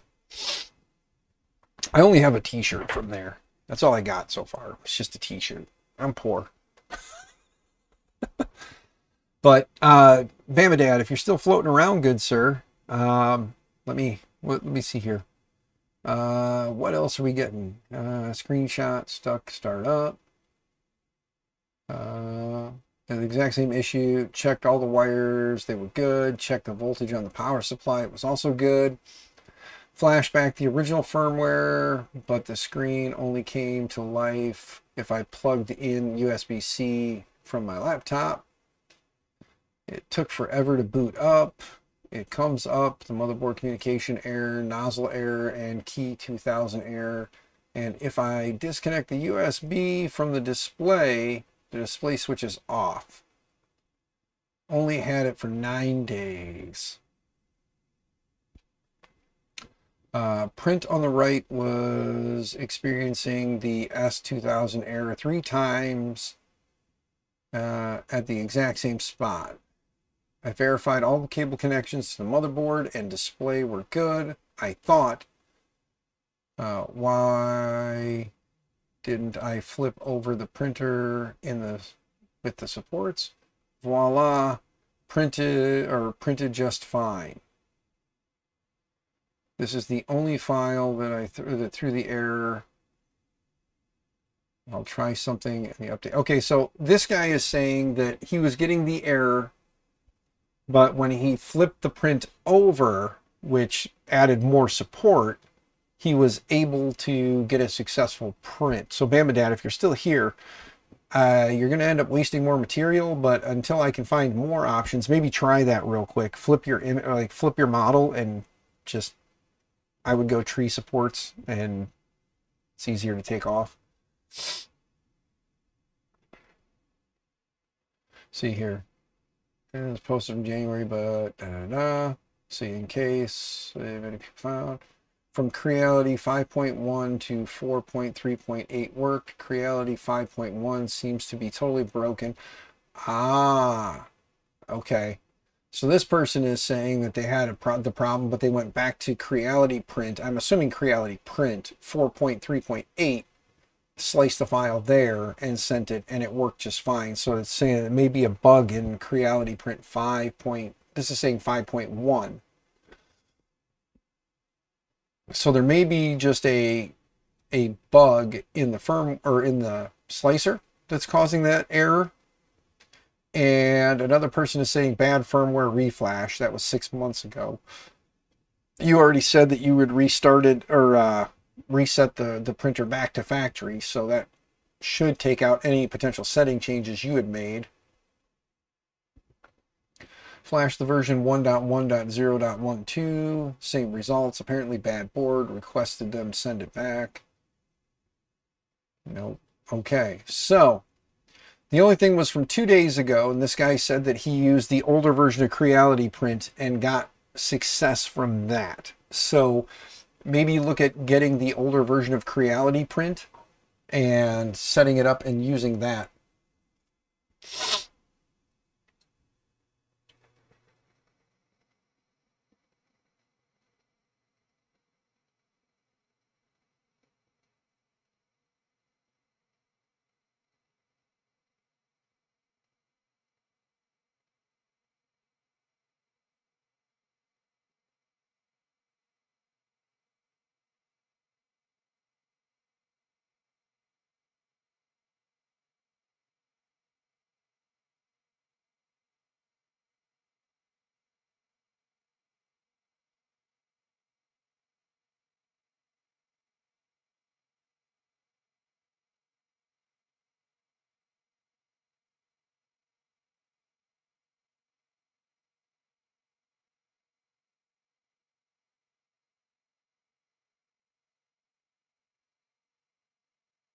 Sweet. So anyway, Bambadad, if you're still around, this is what was said. And even if you're not, I'm going to copy this portion of the text here and I'm going to email it to you as well. This is what I found here. Win big with Adidas. Oh. Out for delivery and been delivered. Yes, filament was delivered to.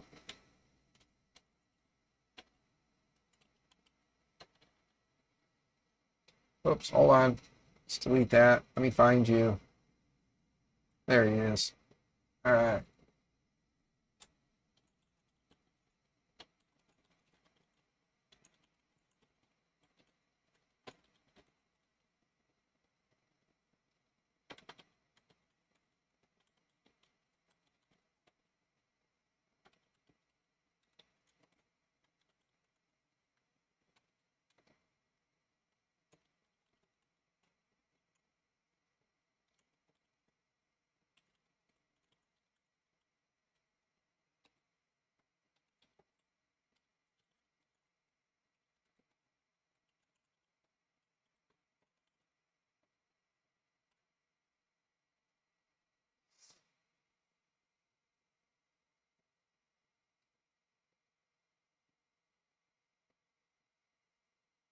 DeWitt, I was just talking about you, man.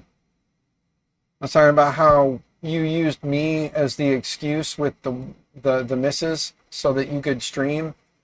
How I'm just the cover for you doing all that stuff. Nah, I was just playing. I was talking about how, when you got into streaming and whatnot, you kind of said that you were inspired by me to do it, and how uh, I think that you were just using that as an excuse to get into streaming and then blame me so that the missus didn't want to hurt you for it. You were just like, it's Dan's fault. Dan made me do it. So, but no, Tim, it's good to see you, sir. I hope you're doing well. Hope things are keeping you busy at the shop there today. I more or less just figured I there's no lie in the fact that I told everybody that I can't afford to go to work today because the tank's on empty and the bank we're broke. So I took a vacation day, so I'm getting paid to not go to work because I can't afford to go to work. So I figured I took a vacation day, or I took a sick day, and I figured I'd just hang out and stream and chat with everybody. And I showed everybody that I got 6 rolls of the order that I put into Polymaker today. I got the 3 rolls of blue and the 3 rolls of black came in today. Tomorrow I should have the rest of the filament and the care pack from Micro Swiss to help rebuild this and the 2 Ender 3s. It's Calgary Stampede Week. Always slow. Yeah. Everybody's enjoying the Calgary Stampede. But I was talking about how at some point I would really like to hang out with you, good sir. We've known each other for 3 or 4 years now, and we've always talked online but have never gotten a chance to meet in person. So I'm hoping that one day, maybe 3D Printopia, if I can get there and you can get there, then maybe we can meet up there. That'd be cool. And if not, maybe next year at Rocky Mountain, if you can make it down to Colorado. That'd be kind of cool. But no, Tim, I was really just streaming today because I'm home and I don't want to mess with my wife's flow. She's got a little routine she sticks to during the week while I'm at work. I figure if I'm not in the house, then she doesn't think I'm home and I don't mess with her routine. So I figured I'd come out here and just stream because I had not a lot else going on today, and that's why I figured let's stream, let's hang out, let's have some fun. It's Thursday. I got filament in this morning, so I wanted to show everybody what Polymaker is helping out with when it comes to the rehab project. Again, Sean and Polymaker, thank you again. They're supporting all of the filament that's going to go with these printers as I give them to new homes. And it's just easier to have filament on hand to be able to give to them. So Polymaker put up $400 worth of filament to help me have some printer chow to give to the individuals who get the printers. So, and again, the rehab project is going to be this guy first, and then probably the Ender 3 Pro that I have back here. I'll get these 2 done. The Ender 3 that is sitting back there is actually going to be rebuilt and then given to Just Push Print to give away over on their channel. So I'm going to be doing all the legwork, getting it up and running, getting it working, and then I'm going to get with JPP and the missus, and we'll meet up somewhere halfway, or he'll take a trip up or I'll take a trip down, or whatever the case may be. But we'll get the printer to them, and then they will be doing a giveaway over on their channel to give that away to somebody. And of course we'll throw in a couple rolls of filament too, so whoever gets it, if they don't 3D print already, this will help them have some printer chow available to keep it going, you know. Yes, Polymaker has definitely been very good at helping me out, especially over the last year. I've had a lot of, I've gotten a lot of support from them through personal projects, through the school that I work for. Some of my staff members have all had pretty good luck with Polymaker. So I'm very, very appreciative of them and who they are and what they've done to help the community. Again, they sponsor the Tuesday night giveaways over here. So we did that on Tuesday, we did our first Polymaker filament giveaway. It's pretty sweet now when you partake in the Polymakers giveaway. You usually get sent a form, and then in the form you have to click a little drop down, and you get to go through the drop down and find people in the list. And my name is now in the list there, so it's awesome. I am officially a part of the partner program when it comes to the giveaway stuff. I'm not set up with any affiliates yet. That's one of those you get invited into, so I have to wait on that. But like I'm telling everybody, if you want to support me when you go to Polymaker and buy your filament, just in the little message line before you check out, just type in there, something about supporting MakerMind Nexus and the rehab project, the 3D printing rehab project. And hopefully if they start seeing enough of those coming in, that will be incentive for them to want to reach out to me about getting an affiliate set up. And then, we can make a little bit of extra on the side there to kind of help grow the program up a little bit more.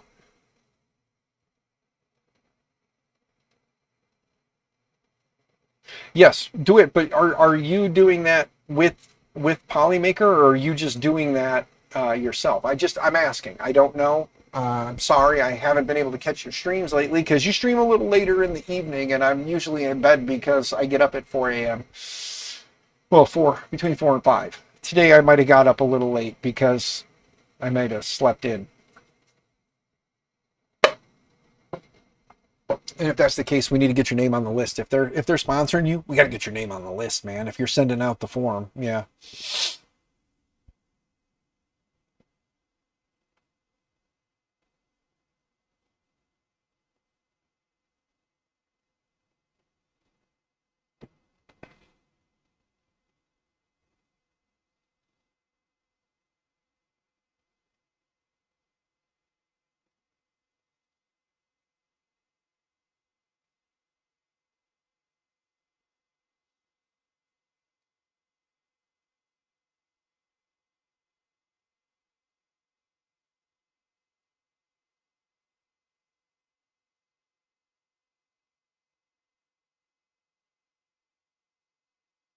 Okay, sorry.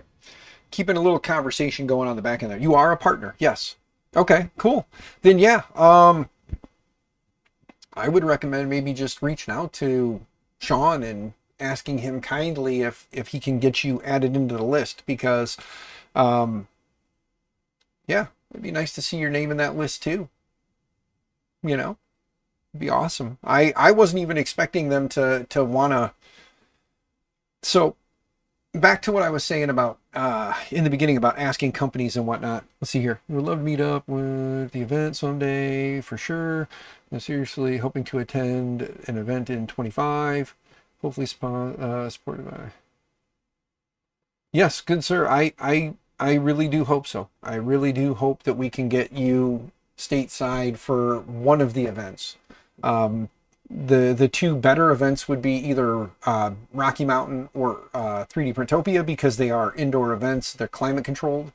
Coming to Murph is definitely a hot, sweaty, mid-June, end of June, sweaty thing. Reach out to Nick, but reach out to Sean. Yeah, reach out. Sean, I can, yeah, just support it. Polymaker is probably going to be a good way. You can just put in there, hey Sean. But yeah, we can talk more after the stream, good sir. But back to like when I reached out to Polymaker, give you guys an idea. I'll give you an example of how things work. First off, it doesn't hurt that I've been in the community for as long as I have. I've made friends with a lot of people in the community just because of who I am and how I am. I'm not any different in person than I am on stream. What you see on stream is what you get in person. Anybody who's met me in person knows that I'm the foul-mouthed idiot who just enjoys conversation and talking to people. So being who I am, that's fine. There are people who have a persona that on stream, they are different than they are off stream. And I understand that because they're trying to appeal to a larger audience. So they're trying to be more child friendly. And then in person, maybe a little more laid back, a little more cut loose. And that is that is fine. That is what they do. That is how it works for them. For me, it's always just worked to be me. Um, but because I've had time in the community, it's been easier for me to reach out to companies. But I did start somewhere, and when it came to Polymaker, um, they'd always talk to me like they do everybody else. You know, there was no special treatment, no nothing like that.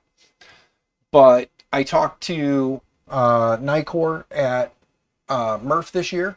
I explained to him what I was doing with the rehab project, and that I was kind of, not necessarily looking for them to want to support it, but if it was something that they thought they would be interested in doing, to please, let me know. And before I even finished saying what I had to say, he was like, "Oh yeah, we're on board. We'll help you out." He goes, "Just send an email to Sean, let him know what you're doing, and we'll help you out." So I had already had a pretty much a yes, but I hadn't talked to Sean. So I emailed Sean just to kind of help make sure that everything was golden. And when I emailed Sean, I told him, I said, "Hey, I talked to Nicor at Murph. I explained to him that. Just messaged Sean in Discord. Good idea, sir. Good idea. Awesome." But I explained to Nicor what I was doing, and he said that this was something that Polymaker would definitely, be interested in partaking in. So I just wanted to reach out to you to find out if you guys were interested, because I know that you got to go through the channels. I said I was wondering if you guys would be interested, and if so, how would you like to handle that? And also, maybe if you wanted to do something with the channel for the viewers. And he responded back with, "Yeah, love the project, great idea. What were your thoughts on being able to get the filament?" Because I told him, we could either do discount code and give that to the person, they get the printer, and they can just go order some filament themselves. Or, my thought was it'd be better to have it on hand and then be able to just give them filament to get them started. For the sake of being able to maximize what I could get, I just got plain old Poly Light, because I got the stuff that was on sale or cheaper, so I could get more. And I did ask Sean in the email, I did tell him that I would like to also get maybe a couple of rolls of ASA or ABS to have on hand to like reprint parts if I needed to print parts for the printers to get them up and running. So, whatever he would like to do, maybe just include a couple of rolls of ABS or ASA so that I could print stuff, like have functioning parts if I needed them. To which he responded back with, "Yeah, we'll help you out. Here is," and like I said, they put $400 into this project, which was awesome, because I just bought a bunch of PLA that I'm going to give away, and I'll use the ASA and ABS that I have in house right now to just print the parts with, because I'd rather have more available to give away. It's kind of how I am. You guys know that. So, but they were like, "Yeah, sure, here you go. And then as for the giveaway, we can do one roll a week." And I said, "Cool, one roll a week is fine. We stream 2 nights a week. One roll per week is good with me. I have no problem with that. I don't think any of you guys would. Thursdays, we'll see. Like I said, if this picks up, this takes off, and we get a lot of people coming in watching the rebuilds and what's going on, then that'll be awesome. That'll be pretty sweet if we can start getting a lot of people coming in, checking out the streams, watching printers being rehabbed. I know that it can be kind of tedious, same things going to be getting done over and over again, but seeing how they come together is usually the fun part for people. And background noise while you're at work, whatever the case may be, it's just greatly appreciated if people come and hang out. The more interactions in chat are always great for the algorithm. It helps YouTube out to help recommend me to other people who maybe don't know. But I'm not going to push anything. I'm just going to do what I do. You guys come along for the ride, greatly appreciated, and we'll just have some fun. I mean, I'll make machines come to life. Like this one was showing up dead, and we found out that the BL Touch The cables for the BL Touch were, the jacket was cut through and it was shorting out a little bit and causing the printer to not power on. As soon as I moved that cable out of there, we found that the printer booted right up. So that was pretty sweet. So the board was still good, the BL Touch is still good, the screen is still good, the printer moves, homes, does all of its things. Micro Swiss, the parts will be here tomorrow, so I'm thinking I'd really like to take the day off again tomorrow, and when the parts get here, maybe we'll throw in a bonus stream and continue on with What's in the Box Part 2 and show off the rest of the filament and the Micro Swiss parts. As long as all goes well and they do show up, because let me double check here. Micro Swiss shipment. You guys can kind of see. Oh, coming tomorrow, the 12th. Yes.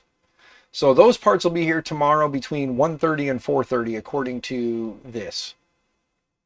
So if all goes well, between 1:30 and 4:30 tomorrow, I should have the parts. And all the package says is scratch and dent items for CR10S Pro V2, Ender 3, and Ender 3 Pro. So all I know is they're sending me parts for the CR10S, the Ender 3, and the Ender 3 Pro. I don't know what those parts are.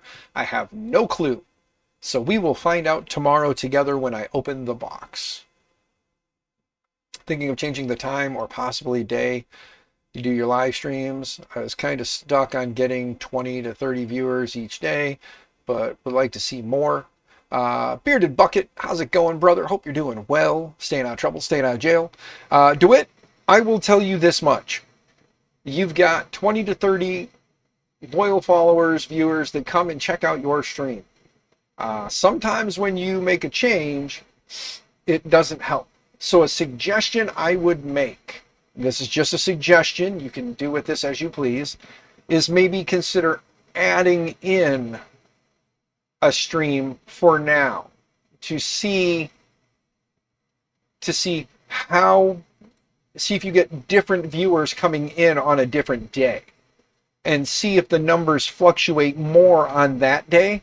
YouTube has their analytics to show you when your viewers are most active on YouTube. I don't know if you've ever seen that. I don't know how much of that I could actually show without giving away too much. Let me go to my dashboard. You guys can kind of see the dashboard back there, but that way it's still far enough away. None of the important or sensitive data is going. You were in a chat with Creality. Okay, about Bama Dad, I did send you an email with what I saw, and from what I'm seeing, some people were saying that the newer version of Creality Print is got a bug in it that's causing that problem. One guy said that when he flipped his model over, it added more support, but it printed successfully. And another guy stated that the Creality Print 5 dot whatever may have a bug in it that's causing a problem, and that they switched back to the older version of Creality Print and were able to print with no issues. Put in some shorts, that will increase interest. Yes. But yeah, so do it. That's my thought. Just adding in a second stream for right now. Tell everybody on your next stream, say, hey guys, I'm considering changing the day and time. So I was thinking for a little while, I'm going to do 2 streams just to kind of see how things pan out.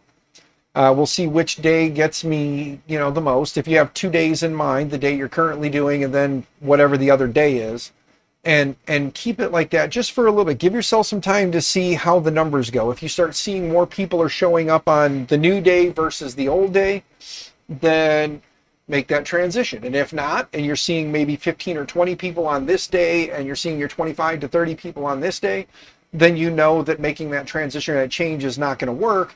And then you can just tell them, this will be my last stream on this day at this time, and we'll be continuing to do the streams on this day at this time, Oh, it didn't show it all. If you're going to shoot it in the email, and then I can look at it there, that's fine. But I don't know what Creality would have said. Let me go to my analytics real quick, though. Oh, there we go. Phenomenon description, the machine interface screen display, the key 2000 error code 2, causes analysis 2, display screen communication anomaly. Mainboard chip is damaged, troubleshooting and result of reconnecting the display cable after checking the above steps. If possible, still cannot be solved. Hey, what's going on, Keela? Good to see you, dear. Hope you're doing well. Caught alive. I sure hope you're doing good. Keela, I'm living. Mrs. Lee Marie 3D.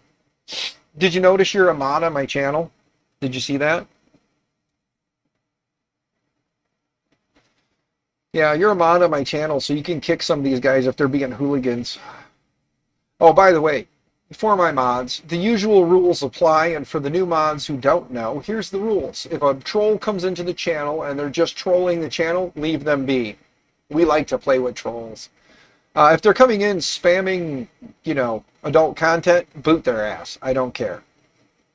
But for the most part, if a troll comes into the chat and they're being a troll, just saying stupid things, dumb things, trying to get a rise out of me, I tend to like to play into that, so let it ride.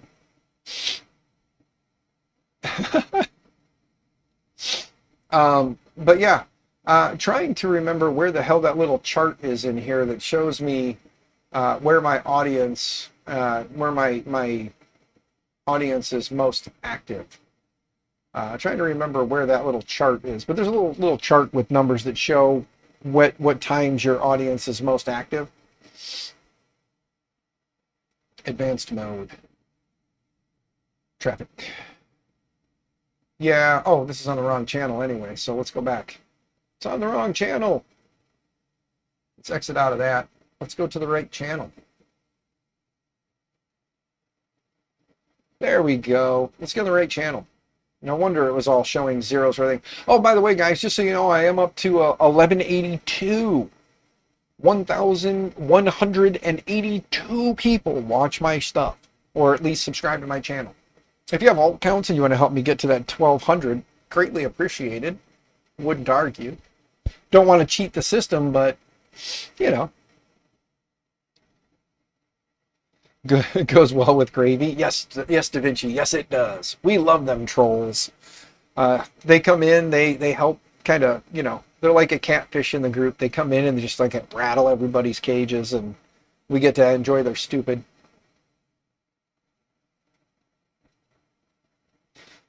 But yeah, I've gotten 2,172 views in the last 28 days. If the channel was actually full blown, I'd have made $28.77, but because it's not, I don't make that $28.77 because, again, I only make money from super chats, stickers, and that's pretty much it here, or memberships. So Mad Cats, what's going on, man? So that's the only way I make money off of YouTube right now.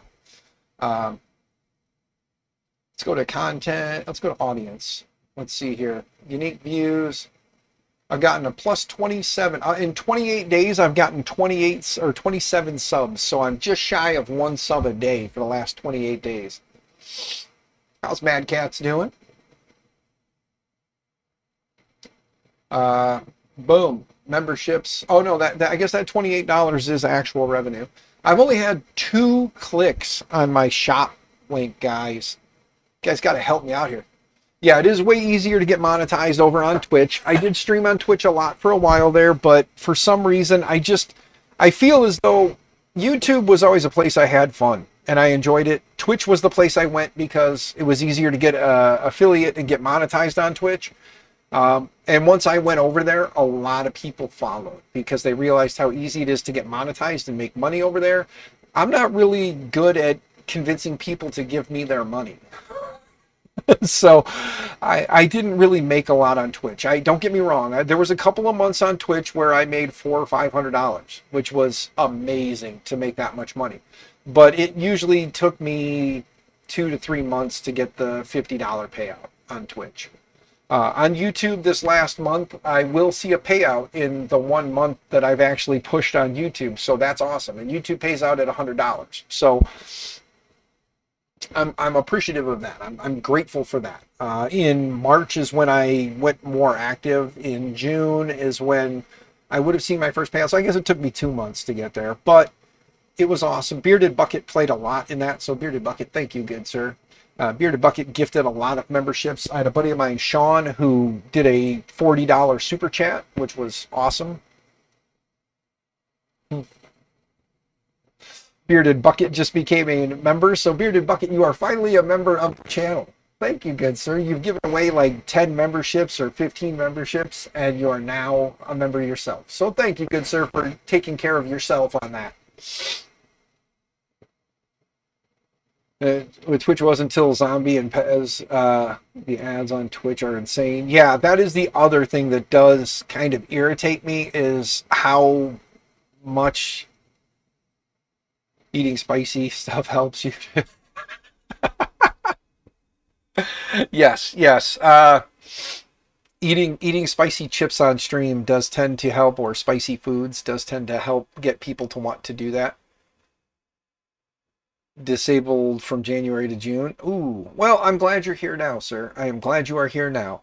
Um, but yeah, I mean, if anybody wants to help me out, buy some merch on the store. I still have yet to. I'm the only one who's bought anything. Two people, myself and one other person, have clicked on the link. But if you want to buy some merch and rock some MakerMy Nexus stuff, we got to make. I got to get somebody to design me up a little logo that says "Making old 3D or older, but apostrophe R printers gooder" with apostrophe R. So this is what we're considering is making older 3D printers. Oops, hold on. Making older 3D printers gooder. Boom. So that's kind of the slogan for this, is making older 3D printers gooder. And those who know me know that improper grammar is always a wonderful thing. So there you go.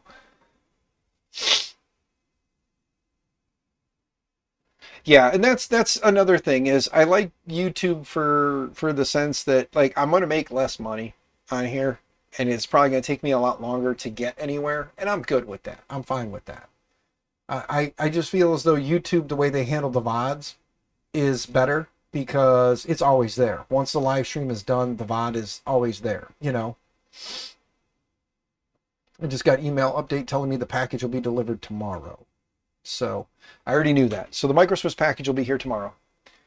You need a logo or thumbnail thing, type thing. Yes, I need something for the. I need a good like thumbnail for the printer rehab stuff that says like making older printers gooder, you know, and then that way I can kind of schedule the stuff out and have that in there. Yeah, if you're already paying for the YouTube Premium, then you're not seeing the ads anyway. So there you go. But it would be awesome if somebody is a into the thumbnail creation stuff. If you want to create me one, I won't argue. You know, just MakerMy Nexus 3D printer rehab project, making older printers gooder. So there you go.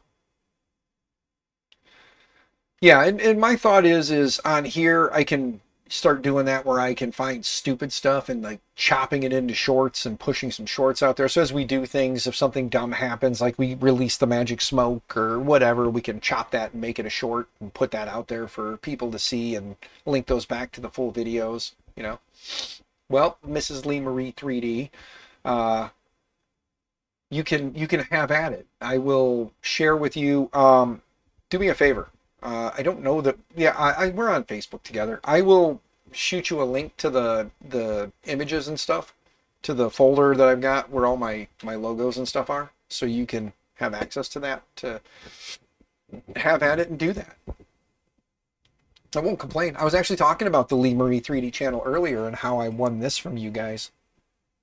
And I also talked about how, like, if anybody wants to just get the files and do it, I linked to the GitHub so people could just go download one of these and print it, and then the BOM for all the parts. Or they could go to West 3D, unpaid promo. They could go to West 3D and get one of these. Hey, quick question, Mrs. Lee Marie 3D. I know you don't have any say in it, but what do you think? Should I hit up West 3D and see if they'd like to give away a roll of ambrosia on my Thursday night stream, since Polymaker does the Tuesday night streams?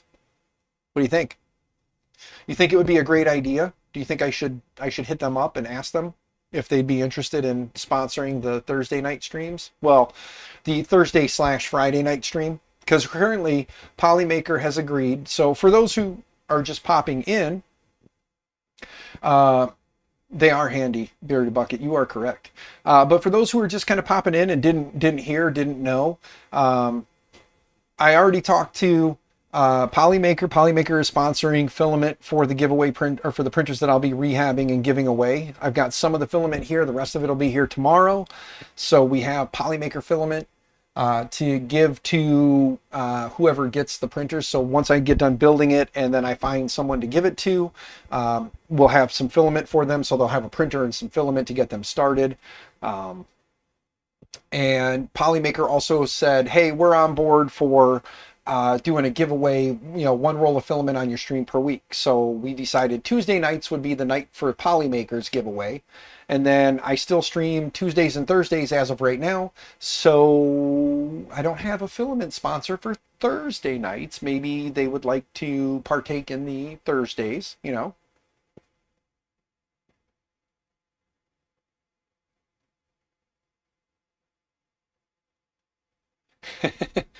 But I think I'll just reach out to the gang and ask them if they'd be interested in partaking, and then also see if maybe they would be interested in helping along with some of the projects with maybe random parts and stuff, belts, bearings, things like that, if they'd be interested in doing that. Having a filament man on the discussion of all things filament would be awesome. Oh, sorry for that. My sinuses are jacked up. Where do you sign up for that? DaVinci. So I don't have anything set up for today because it's Thursday. But Tuesday streams, I'll have a link to a file down below. It'll be in the description, and I'll also try to remember to pin it up in the chats at the top there. I'll try to remember to pin it in there during the stream so everybody can go. It'll be your typical wheel of names. Just you put in the info that's requested of you, and you do that, and there you go. Yeah, I know Grant is doing a lot with Printed Solid, and I used to do a lot with Printed Solid in the past. I miss those guys. I would love to work with them again on this project because I know that Dave loves giving back to the community. I've tried talking to Dave a few times over the last few years. He's been quite busy and hasn't been able to get back with me, so that sucks. I hate the distance that I have now with Dave. I hate that. I want to be able to talk to Dave more. I miss Dave. Dave's an awesome dude. So hopefully, maybe talking with, maybe talking with Chris, I can kind of see if we can work something out there, but I don't know. I really don't. I hope so. It'd be nice. I enjoyed Printed Solid and working with them in the past, and I would love to continue. We'll just have to see what happens. It'd be awesome because I would love to, have some rolls of Polymaker and Jesse and be able to give away some of everything. It'd be kind of awesome to have a couple different options when I give away the printers, to be like, here's a little bit of filament from these different companies. Try them out. What works best for you? It gives people a little variety. Would be nice. But Polymaker is definitely on board for this, so I'm starting with Polymaker. They definitely wanted to do that. Yes, yes. You are correct, Mad Cats. I know him losing Jessie was a big deal. He's had Jessie for such a long time, and she was a staple in Printed Solid and everything that they did. She was an awesome dog and was definitely there to keep Dave in check. So I'm glad he found Polly, though. I'm glad he's got Polly now to kind of help keep him going and keep him motivated. Polly seems like she's a little spitfire, full of energy. So I'm glad he's got Polly. Jessie will always be remembered. Jessie is the namesake of the filament, for crying out loud. She'll always be remembered. So, but Polly is definitely keeping him busy. I know I love the picture he posted on X a little bit back where Polly was like all up over him, trying to keep him planted. So yeah, but Polly looks like a sweetheart. So I hope they have many great years together. But on that downer upper, um, but no, I've quite enjoyed more or less making the machines work than anything. My printer collection, my own personal printer collection, has dwindled down to not a lot. As you guys can see, I still have this Rook. I have my K1, my switch wire. Let me move. And then we've got this old Delta that maybe we'll attempt something with, and then we can try to give that away. We'll see. That's a one-day project. I've got the baby belt down there that we can kind of play around with. I kind of scavenged some parts out of that to fix the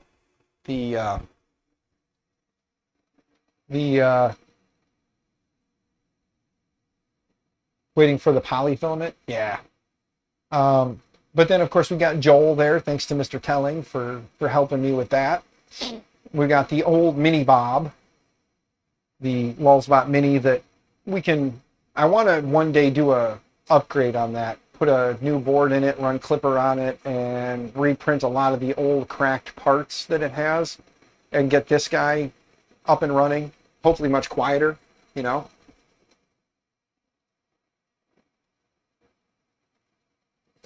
You might take the Delta if I get it working. Well, dude, this thing is old. No, it's not a Castle Anycubic. This thing is older than that. This is like an 8-year-old Delta. Give me a second. Let me stand up here.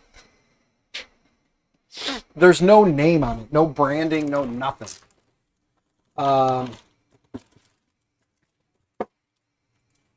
Let's see. Let me move some stuff here.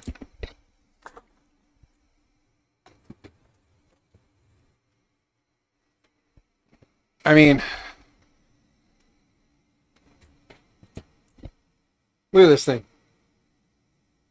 Well, it could work now. I plug it in, turn it on, and it does come up. But, I mean, here's your spool holder. It's just a piece. It's like a half-inch coupling or a 3/4-inch coupling on a little arm that just bolted to the side. All the end stop switches are actual like switches with wires that run up inside the 2020. Look at this thing. Here. See? So, I don't even remember who made this thing, but Mitch, here, look at how the belts are linked in up here. See this? You just pull the two belts through the metal here, and that's how you tension your belts. So, Mr. Mitch, if you want this as it sits, I'll make you a deal. I'll make you a deal. Clipper made all the difference. Yes. Delta printer. Yeah. Mine still beats that. 10 years old. Yeah. Yours is also a badass machine that's been seriously upgraded over time, sir. So, you know. But yeah, this is like it might be an 8 to 10-year-old system. It's got a E3D V6 clone, I believe it is. I don't believe it's an actual V6. The fan duct on it broke on me. And I need to, I use some Kapton tape to hold it together. Really no difference if you clipperize it, just a decent hot end. Yeah, but I'll make you a deal, Mr. Mitch. If you're serious about the thing we talked about, I'll bring this with me, and you can take this and have it to do whatever you want with, and I'll take the other thing off your hands. So if you're serious, we will do that. How's that sound? Because then this way I don't have to one day try to figure something out to do with this, because it won't be mine to worry about. But yeah, this is the old V wheels, and it's the Veed V wheels that are in here. It's got the little groove through the center of the wheels. So, but yeah, so this guy, you know, it is dirty and dusty and been sitting for quite some time. But yeah, if you want it, you got it. Because there is a lot of slop in this. I should have just tucked it all down in the base, but I did not.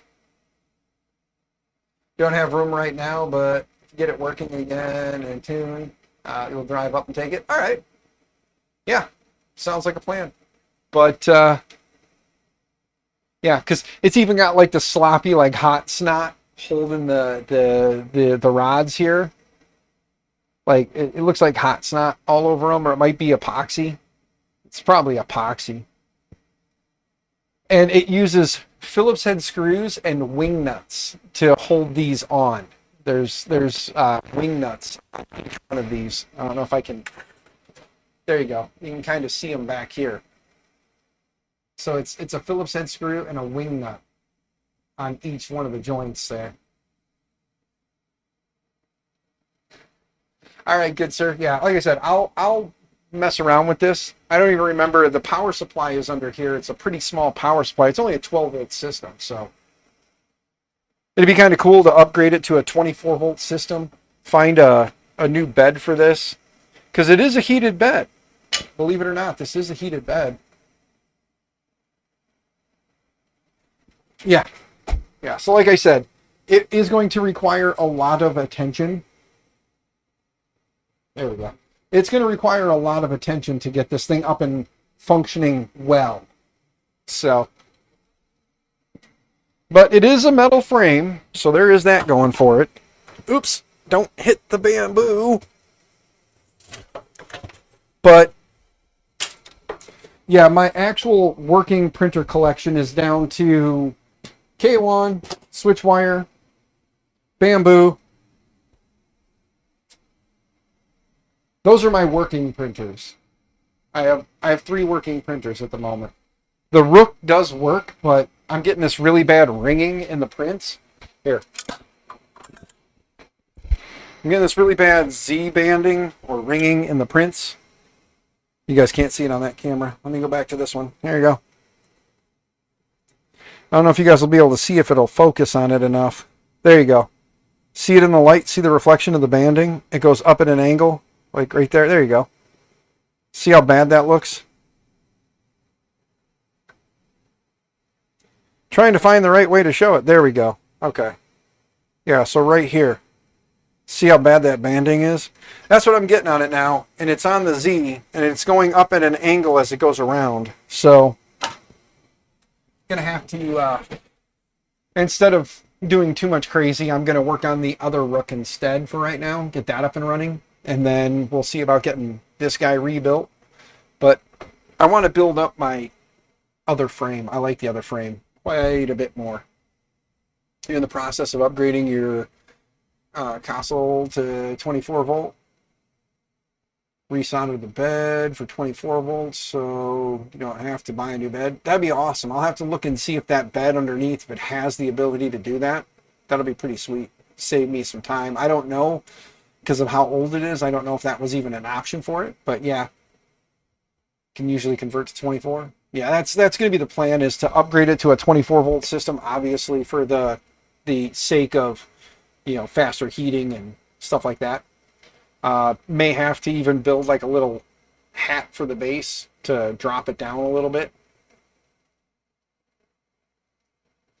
Make a little more room. Usually just need a different hot end heater and fans. Yeah. Which I have a couple of the actual. Where did they go? Somewhere around here. I've got a few actual. There we go. Yep. Like I have an actual E3, like an actual E3D hot end, the E3D V6. So, and it still works. Everything is still good on it. So I have this I can throw on there, so I can have an actual, you know, V6 hot end. So we do have this, you know. Paul, been a long time, man. I'm glad you're here. Good to see you. Hope you're doing well, brother. Hope you had a good 4th of July. Thank you for reaching out saying, happy 4th. That was really awesome of you, sir. But so I have an actual genuine E3D V6 hot end we can throw on it, which is obviously 24 volts. So I have that. So then it'll just be a matter of, oh, and I did get at Murph, I did get a couple of the actual like clip-on fan coolers. So I just need to swap the fan over to that and screw it down. And I think I have some smaller 30 mil 24 volt fans. And if not, as the channel makes money and there's money in the bank, I'll just buy some 30 millimeter fans. It wouldn't hurt to have fans on hand. So if any of the, let me do this. Ready? If any of the 3D printing part companies out there would like to sponsor some fans for the channel, some 40s, some 30s, some blower style, just random fans in general, if you'd like to supply me with a small stockpile of these things to have on hand to continue the rebuilds, be greatly appreciated. Hit me up, let me know. Okay, now that that's out of the way, I would definitely not argue if somebody wanted to send me bulk parts. If anybody's got like small stockpiles, if you've got a small stockpile of parts laying around and you're not going to use them, feel free to hit me up outside of the YouTubes. Just shoot me an email, message, whatever the case may be, and say, hey, where do you want me to send you a care pack? I know that Sergio, HVAC A to Z, he is already putting together one for me. Fans for fans. Yes, sir.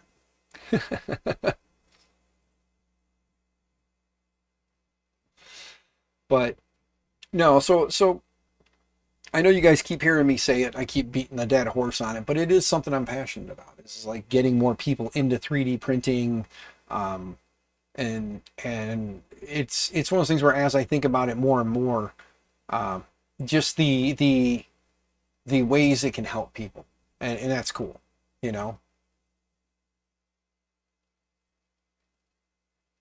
You got a box of 2014 era rep rap parts. Hey, whatever I can take and make use with, that's what I'll take. If it's a 12 volt system that I got to work with, it's nice to have 12 volt fans on hand. If it's a 5 volt, a 12 volt with 5 volt fans, so be it. I don't care.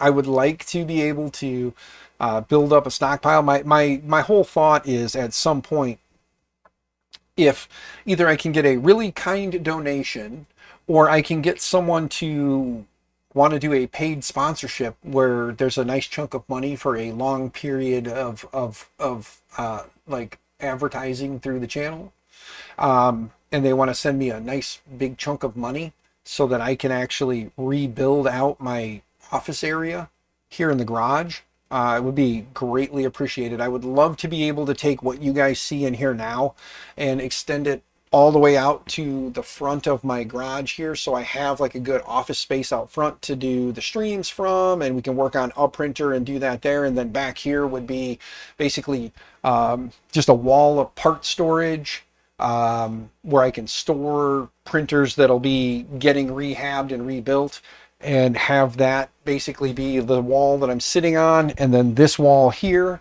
would all be that. Back there would be my printers that I would be using for projects and stuff. And then this wall would just be a stock of filament to have to work from. And then if I outgrow this space like that, we don't really use our garage as a garage. So I could always go through this wall here and take over the other bay of the garage and just take the entire garage as my space. And I would not argue with having to do that, because ideally, like I said, if I could get paid to do this all year long, just rebuilding printers, hanging out with you guys for 6 to 8 hours a day, 5 days a week. We just do, Dan's out here building printers, rebuilding printers, and just talking to the community while he's doing that. I would be in heaven. This is my dream job, is being able to hang out, chat, and work on printers. That's what I would love to do. That's what I do in my free time, so why not do it and get money for it, right? right? So, but yeah, that's the goal is I could if a company or a couple of companies wanted to come on board as paid sponsors, um, we're talking.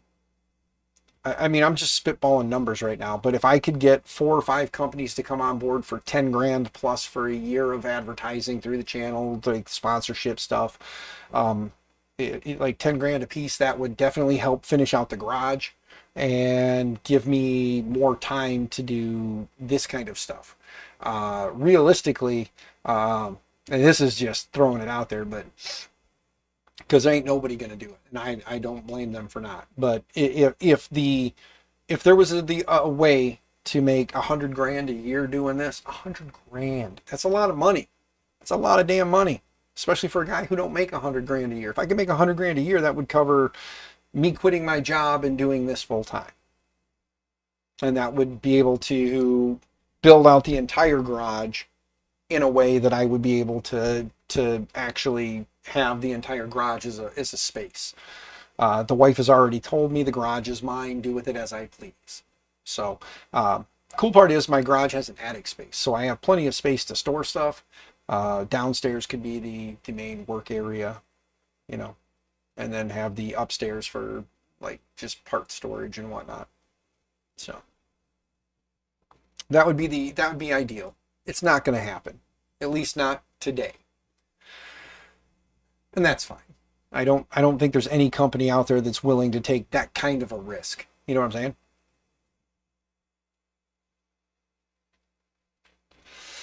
Exactly, Mitch. Exactly. And that's why I'm saying, like, I don't think anybody's willing to take that kind of a risk on something like this because there is going to be very little return because everything is getting given away.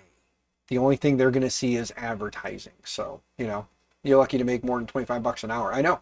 Oh, trust me, I know. Because I'm still not making that, and I've been at my job for 8 years. So, yeah, that's kind of why, again, there's no gas in the tank, and I took a paid day off of work. So I got paid to not go to work because I can't afford to go to work. So I better work at a local Dairy Queen. Yeah. I mean, if you can find a job making 20 bucks an hour and you can work within a few miles of home, that's your best bet. Like if you can make that 15 to $20 an hour working within a few miles of your home, do it. Because that's going to be better than the commutes every day, the loss of wages based on your travel time. Because nobody pays you for your travel time. I travel 45 minutes one way every day. So I got an hour and a half of drive time every day that I don't get paid for. So I lose that hour and a half with my family and I'm not getting paid for it. Um, that's why something like this where I make maybe $100 every month, every 2 months doing these streams, greatly appreciated. That little bit coming in is enough. Hey, Bearded Bucket brother, thank you for coming by. Thank you for becoming a member today. That's great. That's awesome. And thank you for all the memberships you have gifted over the last like 2 weeks of like full on streaming, 2 or 3 weeks of full on streaming. Thank you for all those gifted memberships, brother. Greatly appreciated. You are currently the GOAT. Yeah. Yeah. You earned yourself that moderator status on the channel. So thank you, good sir.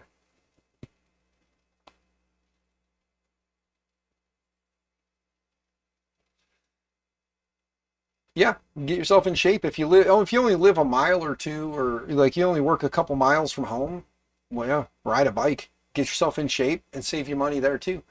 Like I told everybody, I was like, my daughter asked me last night. She goes, "Daddy, how come we don't have an electric car?" Bucket gifted 5 more members. Brother, thank you so much. Look at that. So you got Just Push Print, you got Zachary, No Mercy, Adam Rogers, and Stephen Poole. Brother, thank you so much for that. You are again showing why you are the GOAT. Thank you, good sir. Um, but my daughter asked me, she goes, "Dad, why don't you have an electric car?" And I said, "Honey, because we can't afford them because they're too expensive." My wife goes, "They don't make sense for us anyway, Avery," because that's my youngest daughter's name is Avery. So it doesn't make sense for us anyway, Avery, because we when we travel, we usually travel a lot, which is true because we do. We usually travel like distances, so electric vehicles tend to not have the range that gas vehicles do. And for the running around here, like for me to go back and forth to work, an electric vehicle would make sense because I drive 45 minutes to work and 45 minutes home. That hour and a half is roughly 75 miles round trip. I can get 75 miles on a charge easily. Fully charged electric vehicle, I should be able to do at least 200, we'll say for the sake of easy math, 200 miles, which means really I'd only have to charge the vehicle every 2 days, 3 days, I would have to charge up the vehicle. And the cool part is, depending on how things go, I could always charge at work too. While I'm there, I could always plug in at work, which would alleviate some of my cost as well. Because again, just pull up at work, plug it in, let it charge while I'm at work. So, Paul Cumber. Hey, later. Okay, well, it is hovering, waiting mode.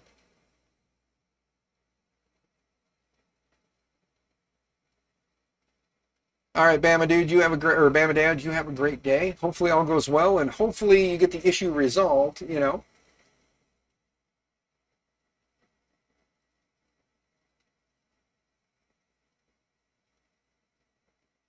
Yeah, I'm not buying a $40,000 electric right now. It ain't happening. Yeah, it's just not even a thought in my head.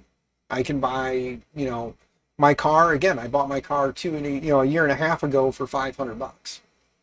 That was a lucky buy. We bought my wife the Trailblazer a year and a half ago for $2,700. So, um, yeah, I mean, there's just no way that I can afford that kind of a payout and payment monthly with the salary that I make. Sorry, it's just not going to happen. The Cybertruck, on the other hand, would have been is one of those things. You know what I mean? No, Mitch, the Saab is not currently running. The Saab is needing a new computer. That was one of the things I was talking about before you popped in, good sir, was, yes, super early stream, Thorpe. It's good to see you. Hey, Tor, good to see you, man. Glad you're here. Cost of replacing batteries is about 80% of the vehicle price. Yes, you are correct, Digital Dragon. That's the big thing. Like, if I could get my hands on a decent used electric EV, then yeah, for me it would make sense. My round trip every day would be less than a charge every day, so that's good. Um, I have a way to offset charging costs by being able to plug it in at work and charge it there. So that would be a big help.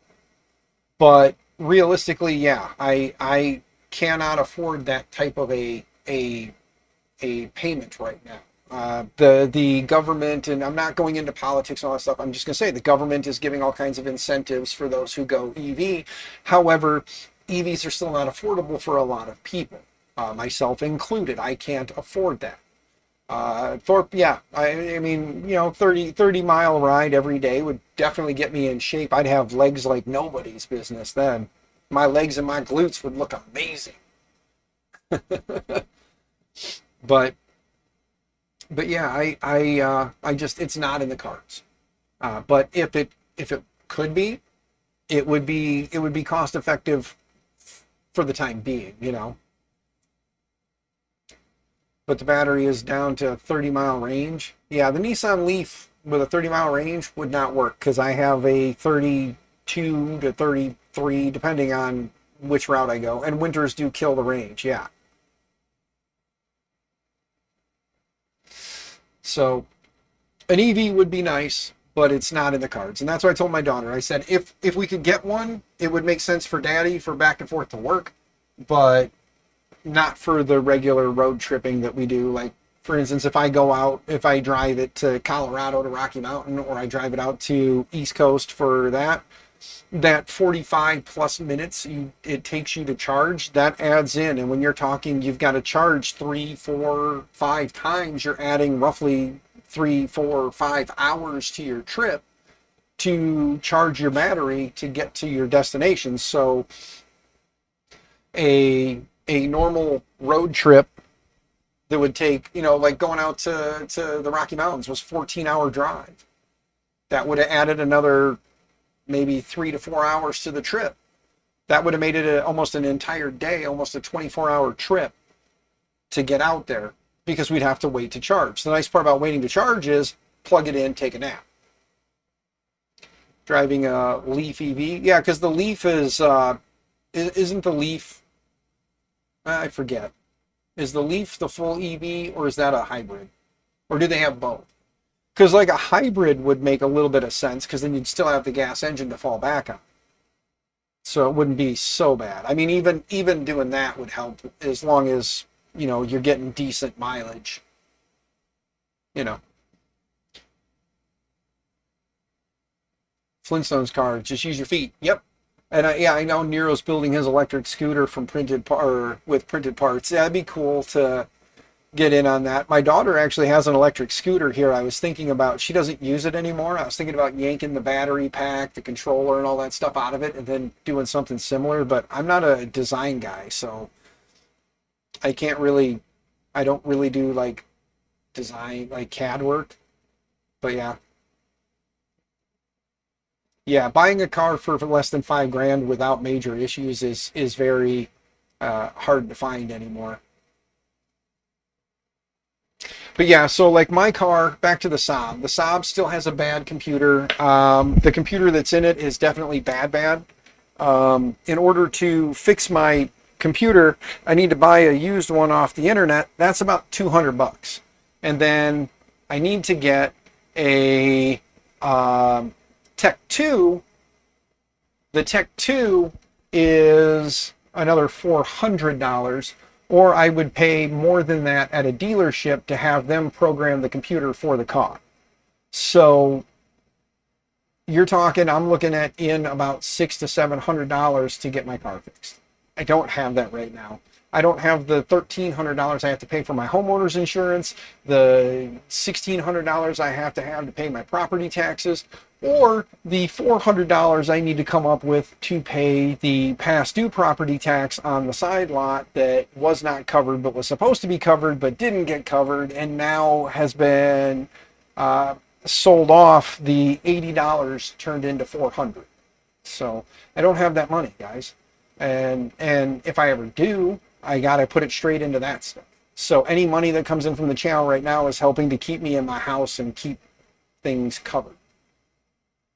And then after that, any money that comes in can go to fixing my wife's car because she's got a bad wheel bearing and speed sensor. So I got to replace the wheel bearing and speed sensor. And if you're going to do one, you do both. It's just a better safe than sorry. So her the front hubs need to be replaced. So that's going to be, I think, like $150 a piece or $200 a piece. So there's another roughly $400 to fix Mama's car. Got to get Mama's car fixed because I'm driving the hell out of it right now. So got to get that done. And then after I get Mama's car done, then I can fix my car. So right now as it stands, I'm about, what? About $4,000. If anybody's got that laying around and they want to help, please feel free to send it my way. But knowing that we're all in the same boat, thank you for just coming and listening to me say that out loud. Thank you. Yeah, 2 teen drivers. Yeah, well, Mrs. Lee Marie, the diesel truck thing, yeah, diesel is not cheap. And 2, as for the teen drivers, yeah, I don't know if I ever told you, love, I have 7 children. I don't know if we've ever talked about that. I have 7 children. Of the 7 children, I currently have 3 that are not drivers. 1 that should be, but she is not a driver because she just never got her license. She is 18 or 19 now, so when she gets her license, it's her deal. The 3 older boys, they've all got their licenses. They're all on their own insurance now, so that's not so bad. They've got their own cars they pay for, so thankfully my sons take care of themselves for the most part. My oldest daughter just moved into an apartment with her friend and doesn't have her license yet, but she is working on that. The 17, soon to be 18-year-old daughter that lives at home with us still has her license and drives. And then there's the younger two daughters that are 15, so she'll start driving soon. And then the 12-year-old daughter, which thankfully I don't have to worry about right now. So, uh, but yes, there are 3 older boys, 4 younger girls. That's how it works in my house. So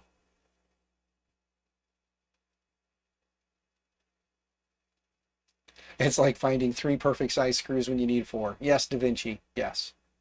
Kidneys don't go for that much anymore. You are right, Mitch. You are right. Insurance, property taxes are insane. Together, ours is a little over 4K. Yeah, my homeowner's insurance is pretty good. I got a pretty good deal on it, but they don't like it if you don't pay for a year at a time. So I have to pay the full year, and it's about $1,300 to $1,400 for the homeowner's insurance. And then the property taxes are about the same. I think they went up. They're about $1,500 for the property taxes for the year. So it's about 2 grand between insurance and taxes, and they're always due right around the same time. Go figure. So got to pay the property taxes, got to pay the insurance. That's again like 3 grand, and then another $1,000 in parts to fix Mama's car, and pay the past taxes that got sold off that are turned from $80 into 400. So yeah, about another 800 to 1,000 to fix Mama's car, and then after that, then I can spend about $700 to fix my car, which has been sitting dead at my in-laws for the last 2.5 months or 3 months or whatever the hell it's been since my car died. 2 months, month, something like that. So yeah, there's a lot of money that's going out, but not enough coming in. My next paycheck is going to hit my bank on the 15th, and that already is going to be less than $1,400 for 2 weeks of work.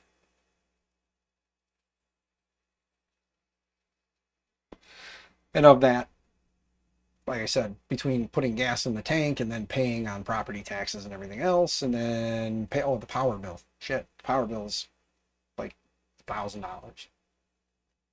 Might be about 500. Might be 500 for the power bill. But there's reasons for that. So you just have the 16 and 17-year-old. Yep. Yes. Yes, ma'am. I understand. Trust me. Like the headache of everyday life.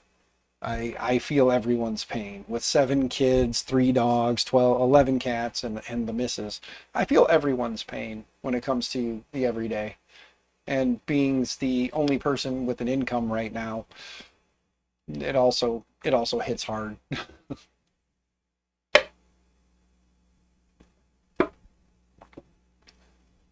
Yeah, we never did an escrow on the house when we did it, which we should have. And I've talked to the bank about it, but I've got to get things squared away with the bank and the insurance and the taxes before we can escrow everything. So there's getting bills paid and caught up before we can escrow.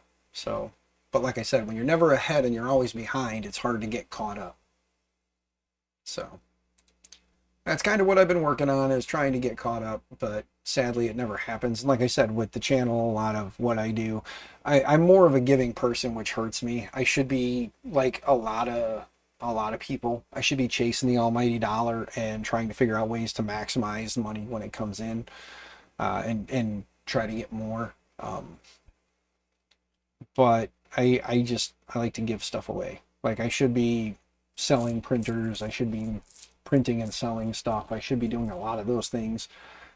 But I just like to give, and it's what kind of hurts us a lot. Um, I'm just not a big guy for. I don't know. I don't know.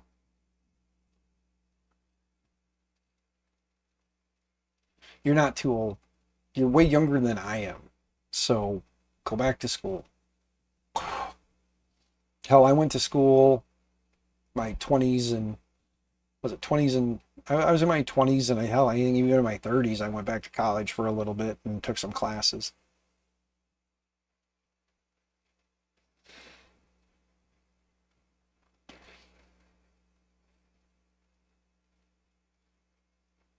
But yeah, no, go back to school. I mean, get get yourself a little better educated in something. Find something you want to do and get into school for it. Yeah. Plus, there's always like grant money out there to help, especially like parents going back to school. There's always grant money out there to help you too, so that'll help cover a lot. I know in going to school, I actually made money one year where I wasn't expecting to. I think I ended up making about $1,000 going back to school because the grant money coming in was more than the classes I took. So, got to get back to work, Thorpe. All right, man. Have a good one. Good seeing you. But yeah, so, I mean, the grant money is yours. And if the amount of classes you take, it doesn't exceed the amount of money that they give you for the grants for the classes, that's your money to have after the fact. So, at least that's how it used to be. And thankfully, as a parent going back to school, there's incentives there. So definitely, you know, take the free MIT courses. Mitch, I didn't even know MIT was offering stuff. I'll have to look into that for myself. Shit. YouTube tutorials, make a project portfolio. There. That'd be sweet. I'll have to look into that, Mitch. I didn't even know that MIT was offering free classes or free stuff. I'll have to look into that. Thank you, sir. Greatly appreciate that input. Mitch is just an awesome dude. Anybody who doesn't know Mitch is just slacking because Mitch is amazing. I wish Mitch could have made it to Murph this year, but I understand that, you know, you're only given so much time off. I'm loading Discord real quick because I realize I don't have Discord loaded. So if anybody wonders what's going on over there, it's Discord. Got to go see what the Mitch and I were chatting about, see what he said. Yep. Okay. Anyway, there I looked.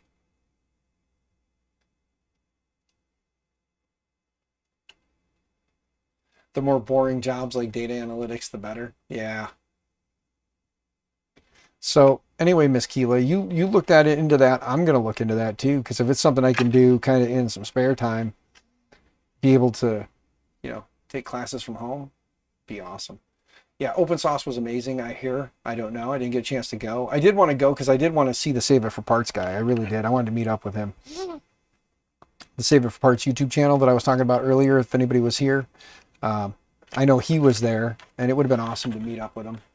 His channel has been an awesome little channel. I like that channel. So anybody who hasn't considered checking him out, if you're into nerding out on old stuff, give him a shout.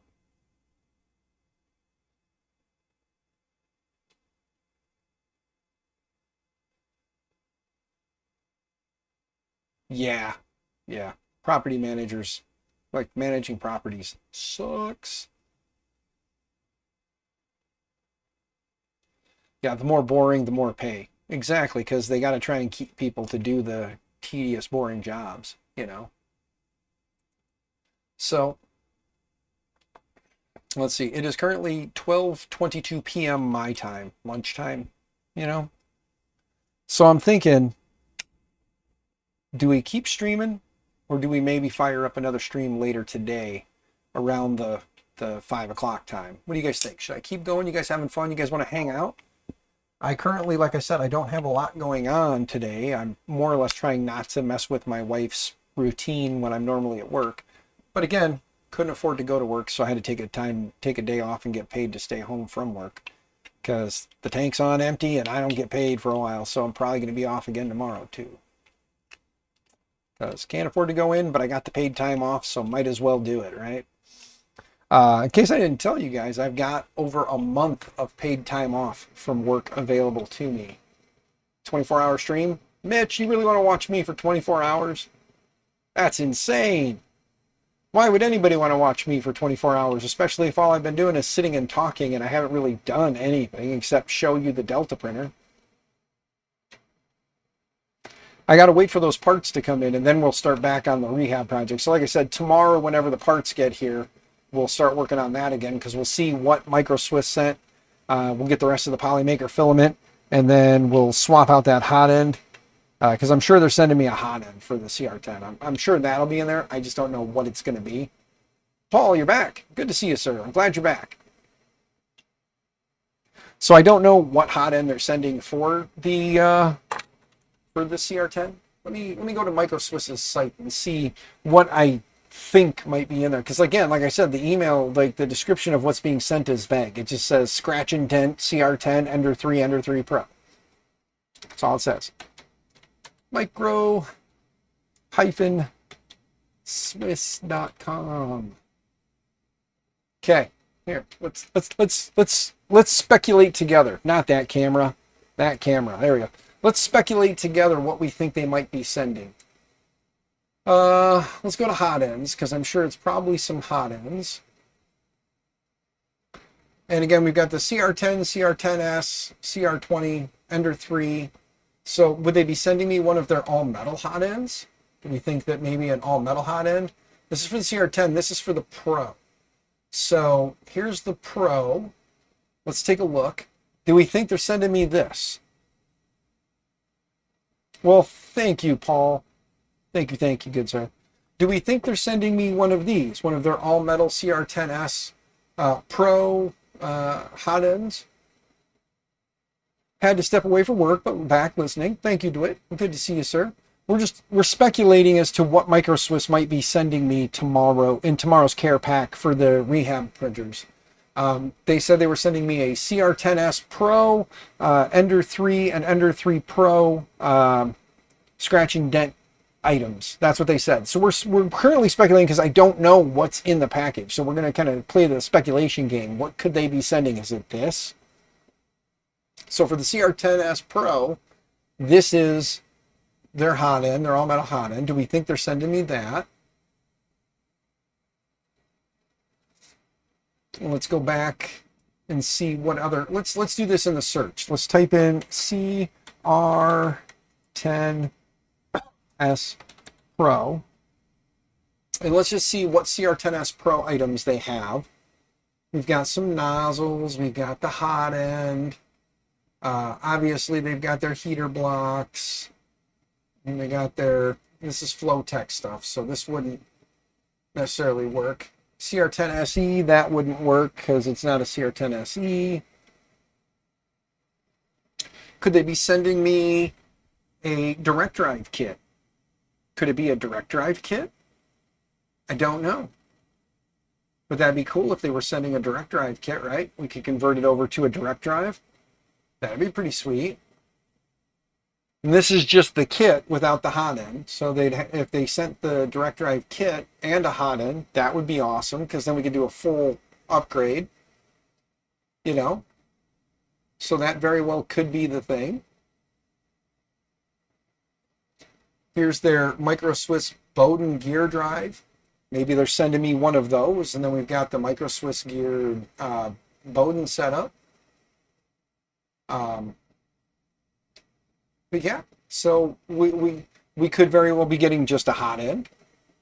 We could be getting the hot end and an extruder kit, or we could even be getting a direct drive kit, maybe a direct drive kit with a hot end.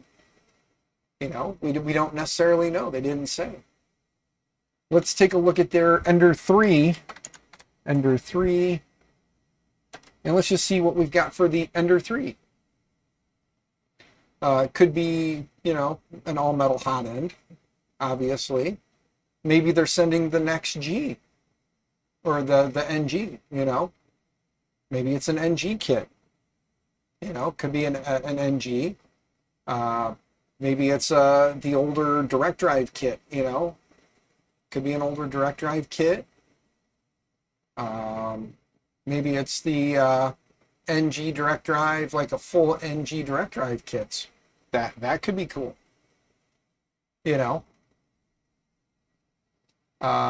We know we don't have linear rail editions, so we're not getting linear rails. We already know that. Because they don't have linears on them. We do have a second page for this one, so let's look at page 2. Direct drive for the Ender 5s. We're not Ender 5s, so we don't need to worry about any of those. Here's the Bowden gears. Maybe they're sending us some more of the Bowden gears, you know, for the Bowden drive setup. Uh, So yeah, I mean, we could be getting just a couple of direct drive kits, maybe some hot ends, maybe some NGs for the enders. That'd be cool. Some NGs or NG Revos. I don't see any NG Revos showing up here, which is weird, but oh, here we go. Micro Swiss NG Revo kit. Maybe they're going to send some of those along. That would be pretty sweet too, right? So we'll see. We'll see what they end up sending. And then, like I said, the CR10 will be the first one that we work on or finish working on this guy. We'll swap out the hot end or whatever parts they send. We'll swap them out onto here. And then the next thing will be the Ender 3 Pro. That'll be the next printer we work on is that guy right there. That guy we're going to have to do a lot of work with because I've already stolen the control board out of it and some other parts. It currently has on it a SliceWorks, the SliceWorks direct drive kit, which I'll probably end up pulling from that, and maybe we'll do a giveaway with that. Maybe I'll do a giveaway on the stream or something. Maybe, give that away to somebody with an Ender product that could use it. Or we'll just keep it and throw it in a bin and have it as parts going forward for another project. You can always keep it and do that with it. Keep it for another project. That would be cool too.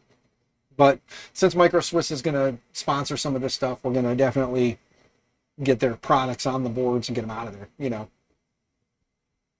or on the printers and get them out. So I do like my Micro Swiss stuff, and like I said, the rebuild portions of the channel, I'm gonna start trying to put together some playlists while I'm thinking of it. Maybe tonight while I'm laying in bed trying to go to sleep, I'll go through and start putting together some playlists, and I'll do like the JPP CR10 playlist, and we'll move the live streams in there. So when people come to look for a specific printer, if they want to come look at a specific thing, they can watch the live streams with that. Since yesterday or Tuesday's stream and today's stream are not working on that, I would hate for somebody to come to the lives and look through and try and just have to shuffle through it. So I'll try to organize the channel and keep playlists of each printer so people can go in and watch those playlists. And if they find something in the live stream that was useful for them on their builds, they can just go to that playlist and then find the video where I talked about whatever helped them out. So all the Creality parts entered up in a box. You call it your box of Enderbug, or a box Enderbug instead of the box Elderbug. Yeah, I got it. That's sweet, Da Vinci. I like that. Yep. So, and who knows? Maybe they included some of their nozzles too. It'd be kind of cool if they had some nozzles in there. And then, like I said, when it comes to like the spare parts, that's where I was kind of hoping that I could get Creality or even one of the other manufacturers, or hell, even one of the web websites. West 3D, KB 3D, TH 3D, Fabrico, one of them to maybe sponsor some replacement parts. Send me out a care pack of V wheels, bearings, belts, motors. Not necessarily motors, but yeah, motors. Because I'm pretty sure LDO, as much as I have hit Jason up for stuff in the past, I don't think LDO wants to send me a care pack of like 10 motors to have on hand for rebuilds and stuff. Would I take it? Oh, hell yeah, in a heartbeat. I love LDO stuff. It's always been like great stuff. But,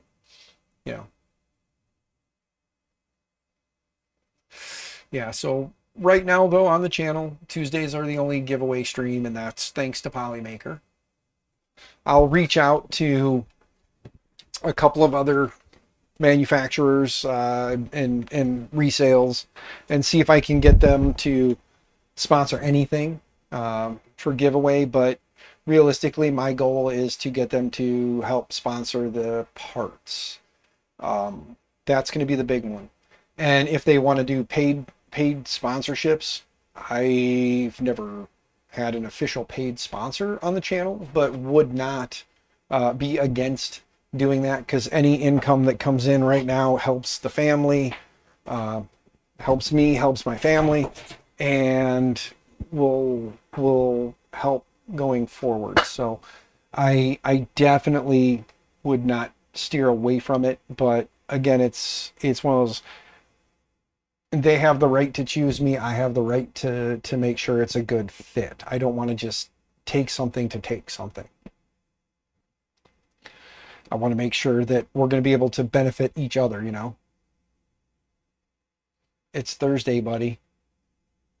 Yeah, it is Thursday. No giveaways on Thursdays. Sorry. It's Tuesdays I do the filament giveaways. Sorry, Paul. I would like to have a sponsor for Thursday streams. It would be nice. I got to send out some more emails. I'm going to hit up West 3D, KB 3D, TH 3D, Fabrico. I'll send out to Printed Solid as well and see if basically what I need to do is record a video of me explaining what the 3D printing project is, or the 3D printer rehab project is, what my goals are, what my plans are, some people I'm currently, companies I'm currently working with, companies I would like to work with, and make that a video on the channel so that when I send the email, I can send the link to the video as well so they can better understand it. So maybe that'll be something I do today.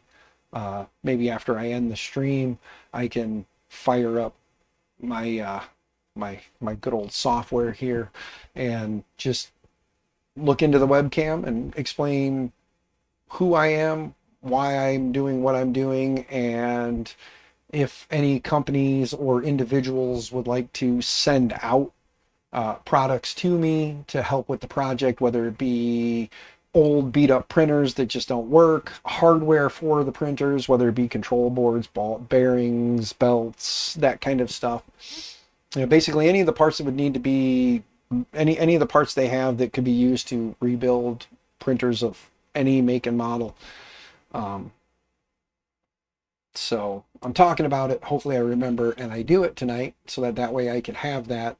And then I can also make that my channel trailer. When you come to the channel, you'll be able to see the video and what I plan to do, want to do, and hope to do with this channel, which is, I don't care if I ever actually become rich doing this. I just want to continue to, kids are building up and find a positive outlet, learn how to, and even if some of these groups are like, hey, can you get us maybe some of the beat up printers that don't work, that maybe you can give us the printers and some of the parts that'll be needed to get them fixed, and then we can have our kids, tear into these things and learn and build with them. Or hell, I even love going to like my local library and bringing in 5 or 10 printers that are beat up that I know need work, and go through a workshop style thing where, I have all the stuff with me and we spend a couple of hours working on the printers, replacing boards, hot ends, whatever the case may be, getting these printers working. And then at the end, the parents, the kids, whoever, they can take them home with them, and I'll have Polymaker or Ambrosia or some Jesse or whoever wants to help sponsor that, have some filament there too that they can take home, and then they can have the printers.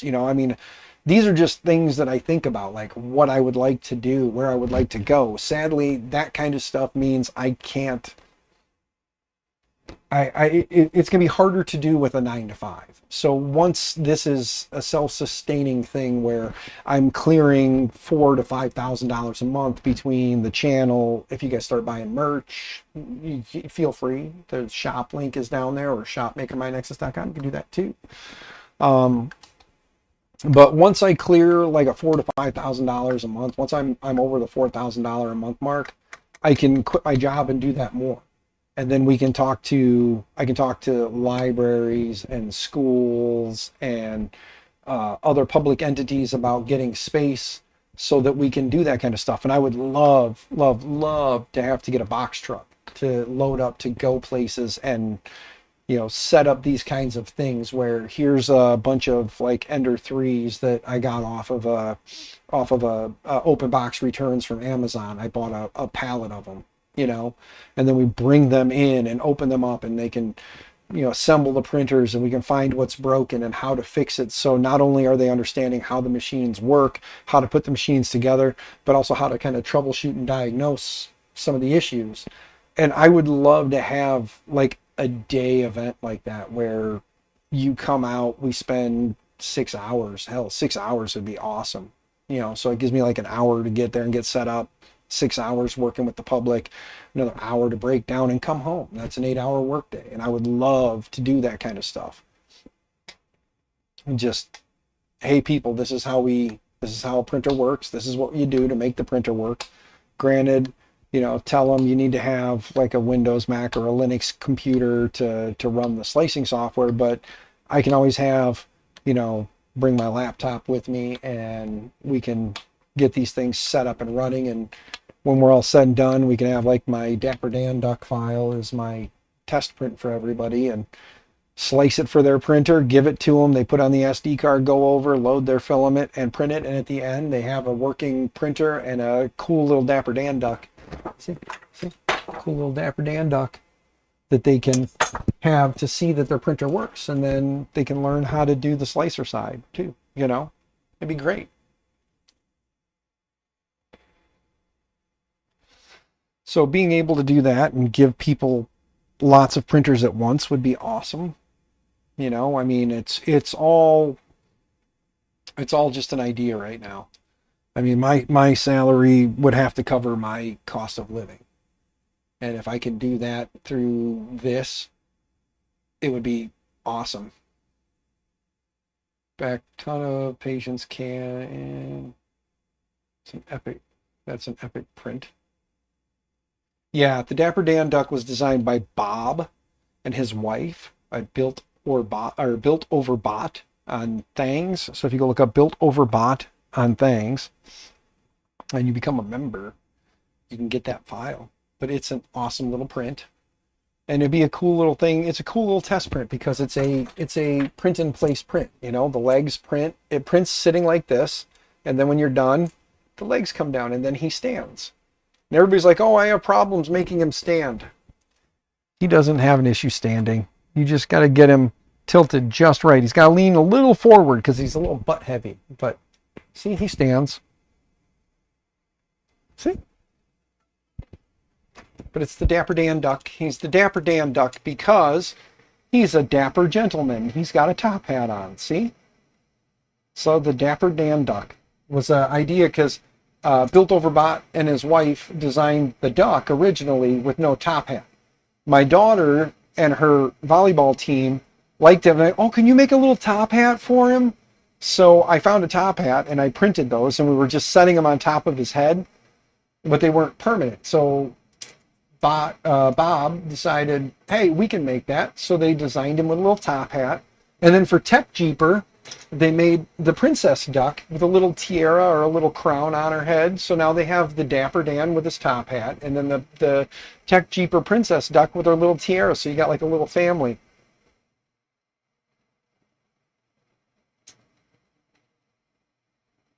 Yes, Zachary, I got the, I was printing some. I think going forward, I'm going to use, it's been my test print for quite a while now.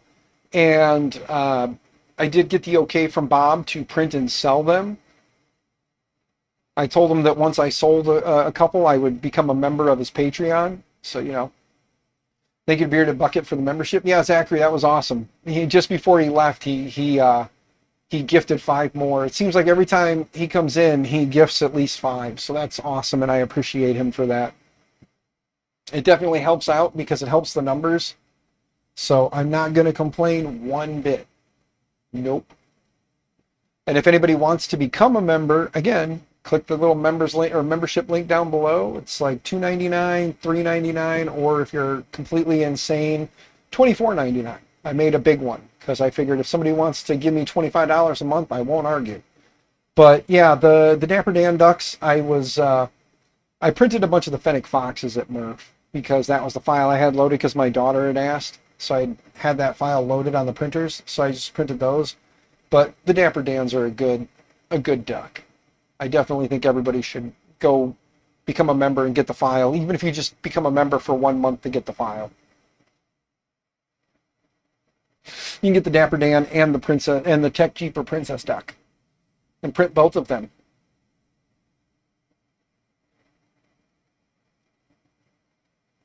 It's all good, Zachary. You don't have to give, dude. I always say if you can. I know the situation that a lot of us are currently living in. It is hard to give to everyone like we would like to. So I completely understand, my man. You don't have to. It's not a requirement. I just know that what I would like to do, it's going to be hard to do. It's already becoming a bit taxing because I was kind of hoping to get the word out there before I started so I could get some stuff on hand before I started printing, but I kind of didn't do that. And now I'm waiting on parts, which is fine. They'll be here hopefully tomorrow if all goes well and shipping doesn't get messed up. They should all be here tomorrow. And then I'll have the rest of the filament in, and I'll have the parts for the hot ends, and then hopefully I'll start hearing back a little bit more from manufacturers, and we'll start getting some parts. And I'm going to reach out, like I said, to TH3D and KB and all those guys, West 3D Fabrico, since I've already got Micro Swiss and Polymaker on board. See if I can get some more on board to help out. Would be awesome. The more companies that can help alleviate some of the headache of the financial burden just by providing parts, getting the gooder parts. Yes, getting the gooder parts so we can make the older printers gooder. And Miss Keela says that she's going to work on a logo for me, or a thumbnail for the streams, so that'll be awesome.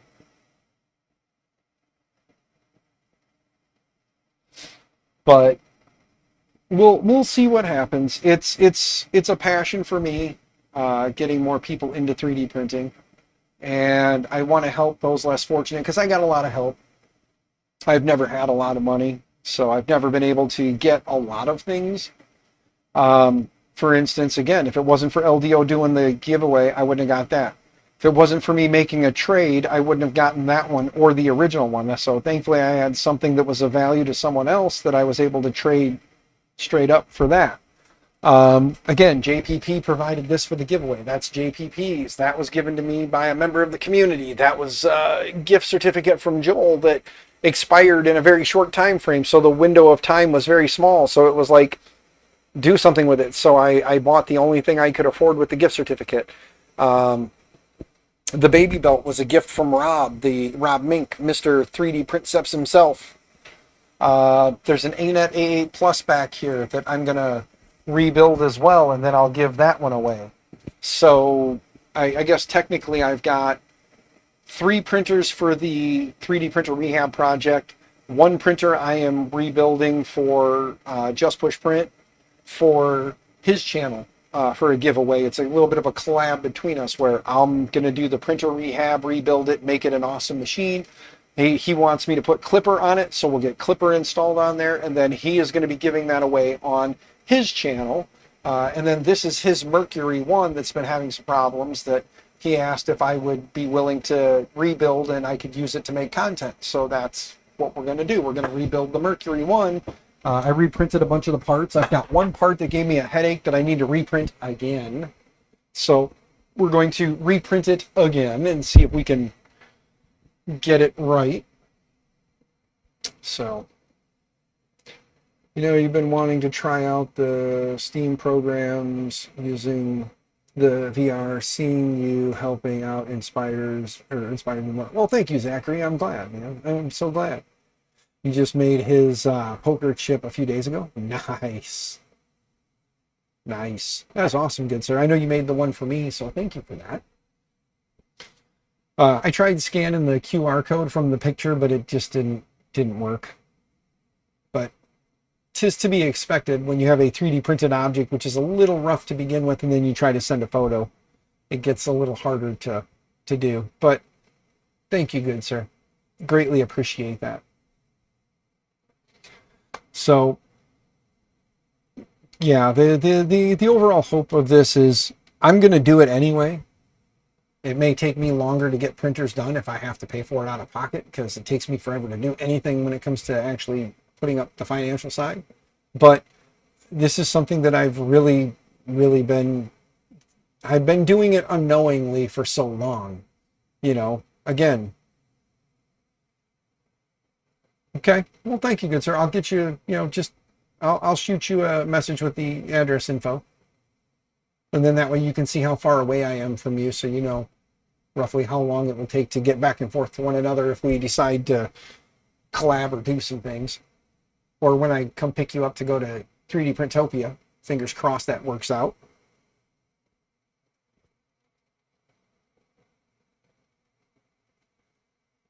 Martin, you're on lunch so you can finally hear me. Good. Well, thank you, sir. Thank you for being able to finally hear me. Yeah, like I said, this is a passion project for me, something that I've been really doing without thinking about it for years. And I was like, wait a minute. After I did the Ender 3 and we were talking, you guys kind of, for those who are the Ender 3, the Ender 5, when I was working on the Ender 5, you guys kind of saw the switches like clicking in my head about actually just doing this. Streaming, building print, like rebuilding old printers on stream for people to watch. And then if somebody has an old printer or acquires an old printer and they don't know what they're doing, they can kind of come back to these videos and see if they're having similar issues to what I did to fix the problem. Because again, I'm never going to tell somebody how to do something. I'm just going to show them how I did it. I'm not the kind of guy who's going to be like, this is what you need to do. That's not how this channel is relevant. I'm not going to tell people how they have to do it and say that is the way.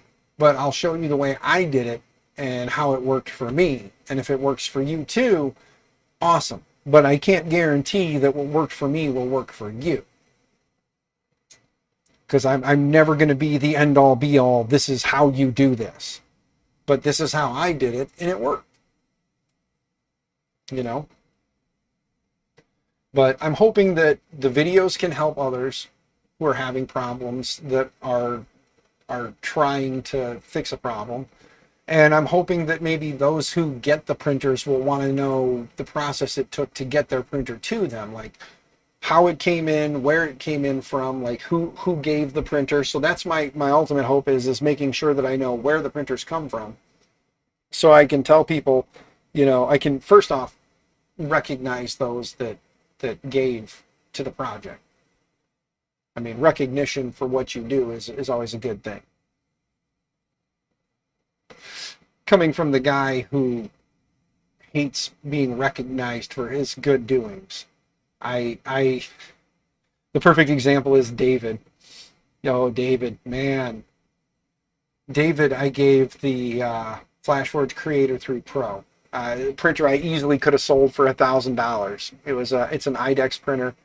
I traded my my Voron V2.4, which I traded a laptop for the V2.4 kit that I then built on streams, and I traded that for the Flashforge Creator 3 Pro. Flashforge Creator 3 Pro, when I got it, one of the two heads wasn't working, and after doing some research, I found out that the ribbon cable likes to kind of slip a little bit, and it loses connection, so it doesn't recognize the second head, or it won't recognize one of the heads. So after reseating the cable, everything started working, and it was working fine. So I used it. I had a big project. I did a bunch of work, or a bunch of prints with it. And then after that, it was just big, bulky, and sitting there collecting dust. So I brought it to Rocky Mountain. And at Rocky Mountain, I found David. And he was like, yeah, I don't know if I'm going to make a bunch of money or not. I don't know if I have the money to buy it. Because originally I told him, dude, I'll sell it to you for like $500. It's $1,000 printer. I'll sell it to you for $500. Because I wanted to help him out. Because he had aspirations of things he wanted to do. And I was like, I'll if you want it, $500, dude, you're gonna have it.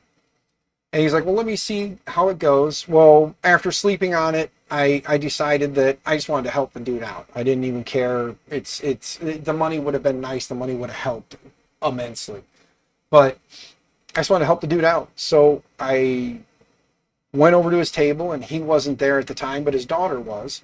And I told her, I said, "Hey, when your dad gets back, tell him to come find me." And he did. And I said, "Hey, let's take a walk." And we walked back over to the swap meet table. And at the swap meet table, I told him, I said, "Here's the deal." I said, "Give me what's in your pocket or shake my hand."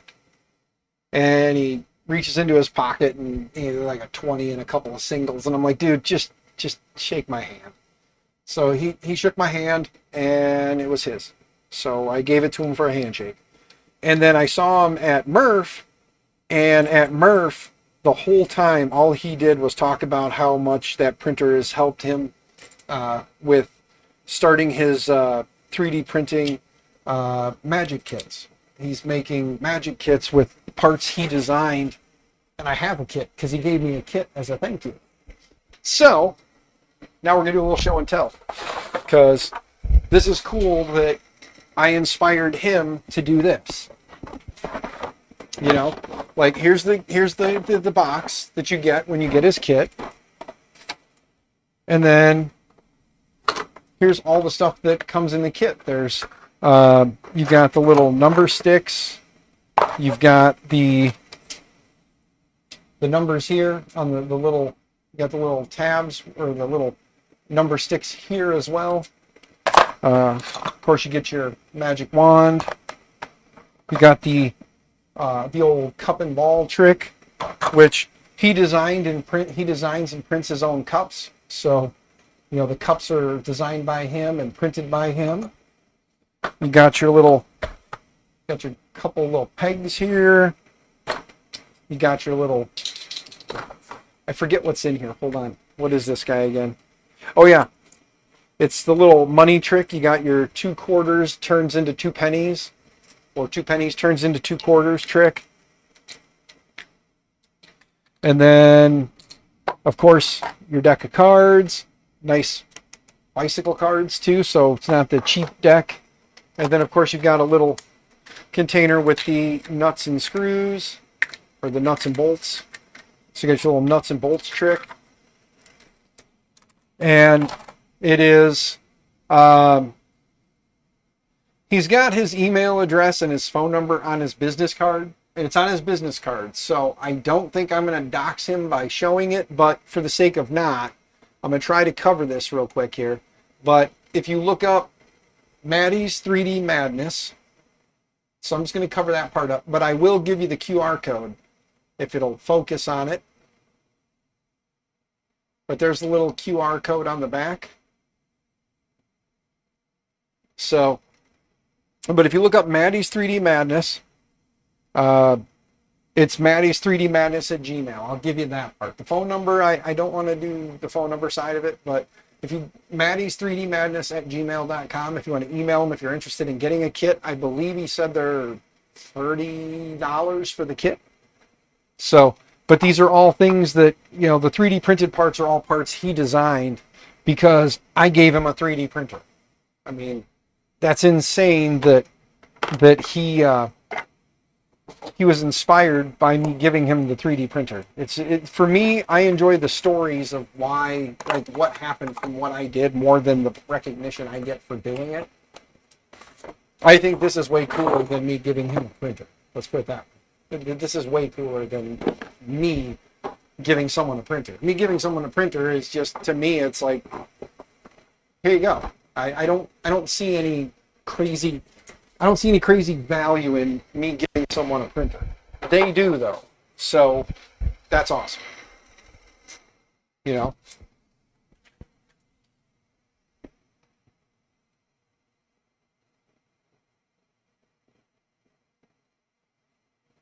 If you want to, Zachary, right now, like I said, I'm going to talk to the Free Geek Group 2 that, again, Save It for Parts channel featured on his latest YouTube video. I'm going to talk to them too and see if they get 3D printers in. Since I know they're more into the retro gaming side, the PCs, Macs, and audio visual stuff, if they get 3D printers in, if they'd be willing to do something where if they could store the 3D printers they get, and then I can come get them from them and then do rebuilds on them on the channel and stuff, and either bring them back to them with the agreement that I can keep so many for myself to give away to the 3D printing rehab project, give away so many and then bring them back. Some to put on the shelf to sell to help keep their doors open too. That would be awesome. But anyone, I don't care, business related or persons, anyone who wants to give or donate, actually just give to the channel, printers, parts, filament, I don't care, whatever it is. If you want to give to the project so I have these things to be able to give to people when I rebuild the printers, I want having parts, having printers, and having the materials needed to get someone started. That's all I'm looking for. And right now as it stands, like I said, Polymaker stepped up big. They sent me $400 to get filament with, which I bought that so far, and the rest of it that'll be showing up. Micro Swiss has stepped up big time by offering up hot ends, because why not replace, I'll obviously, if the hot ends work, I'll take them and keep them, because there may be a time where I come across a printer that just completely doesn't have one, and maybe I don't have parts on hand to get something done. So if I have old parts that work that I can use, that's what we're going to do. We'll use the old parts from other projects, and we'll replace certain parts as we can. And that's how I'm going to keep this thing rolling. Is we'll work with what we have when we have it. If we have new stuff, we'll put new stuff on and keep going there. Send some coffee funds and messaged you about the printer on Discord. Oh, dude, hold on. Let me go see what Mr. Zachary sent. I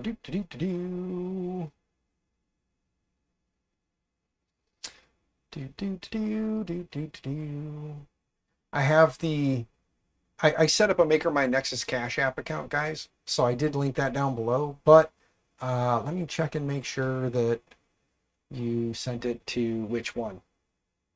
Let's see which one you sent it to. Let me check my emails, because if you sent it to the other one, it still gets to me. Not a big deal.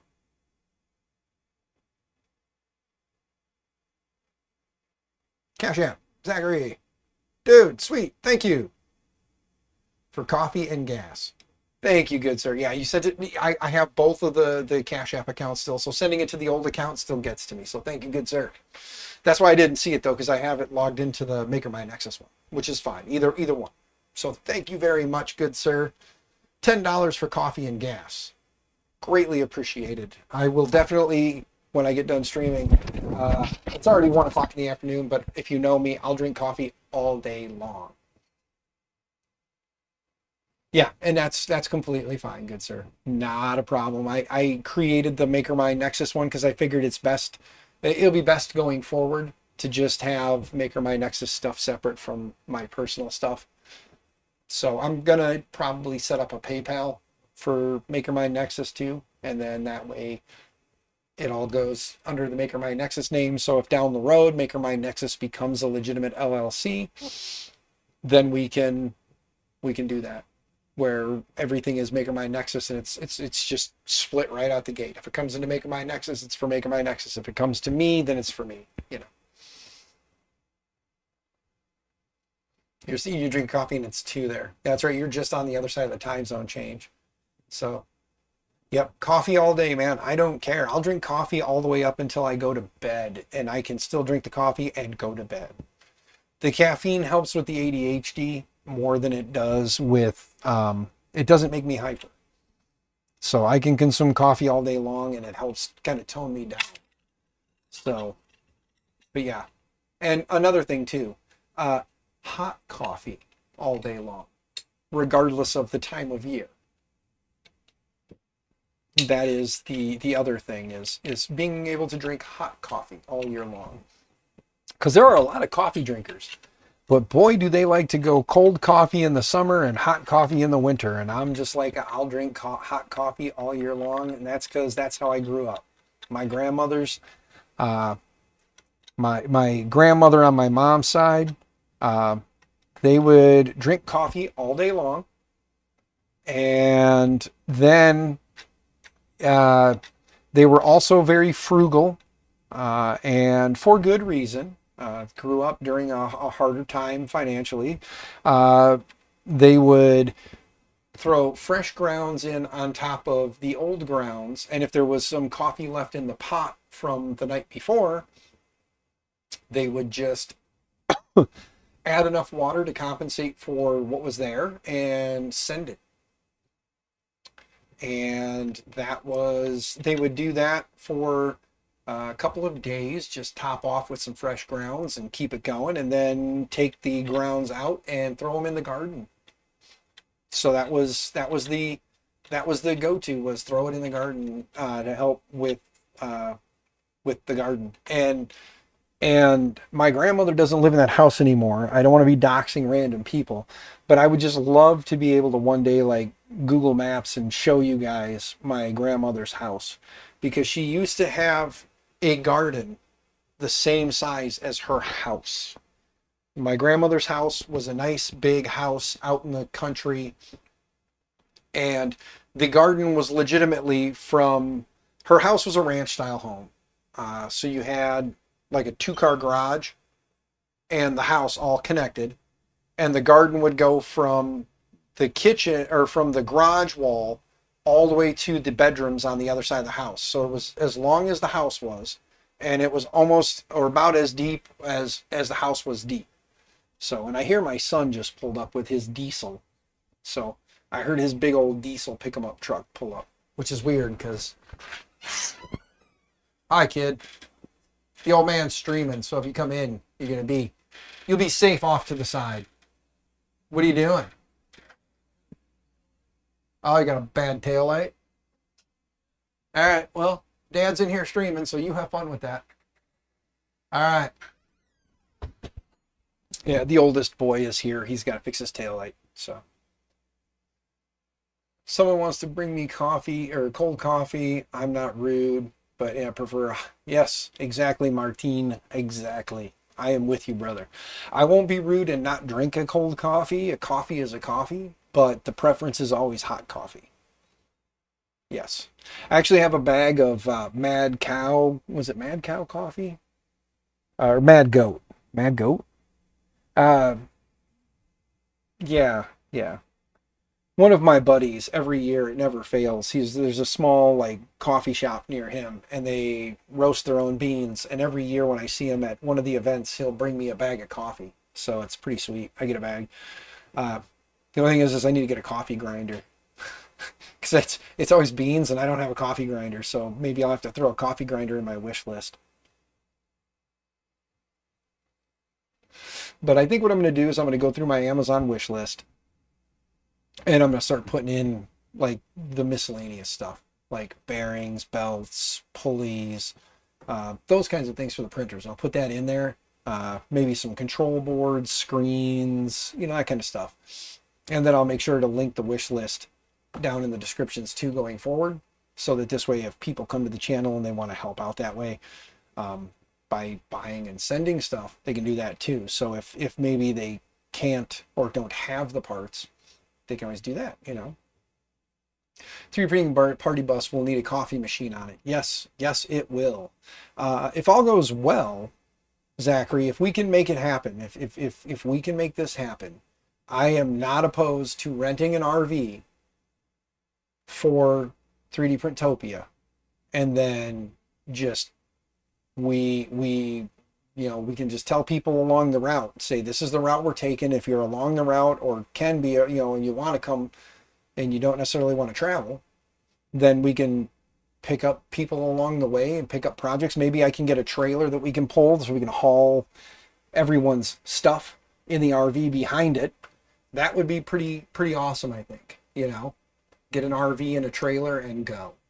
and then we can just hang out in the RV and basically just drive through, stop whenever, wherever, and you know, like camp out in the camper for the whole event. And then we'll just have to find somewhere at 3D Printopia where we can set it up. I think that'd be pretty freaking sweet.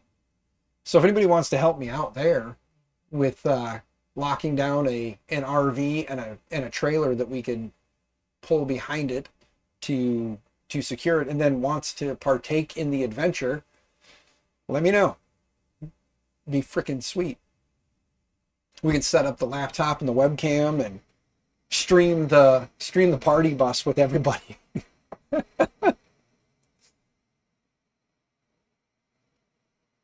All this 3D printing stuff is just make believe. We just have to believe we can make things.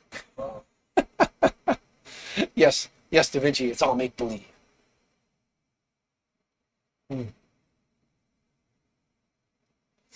But I've been streaming for 3 hours and 42 minutes.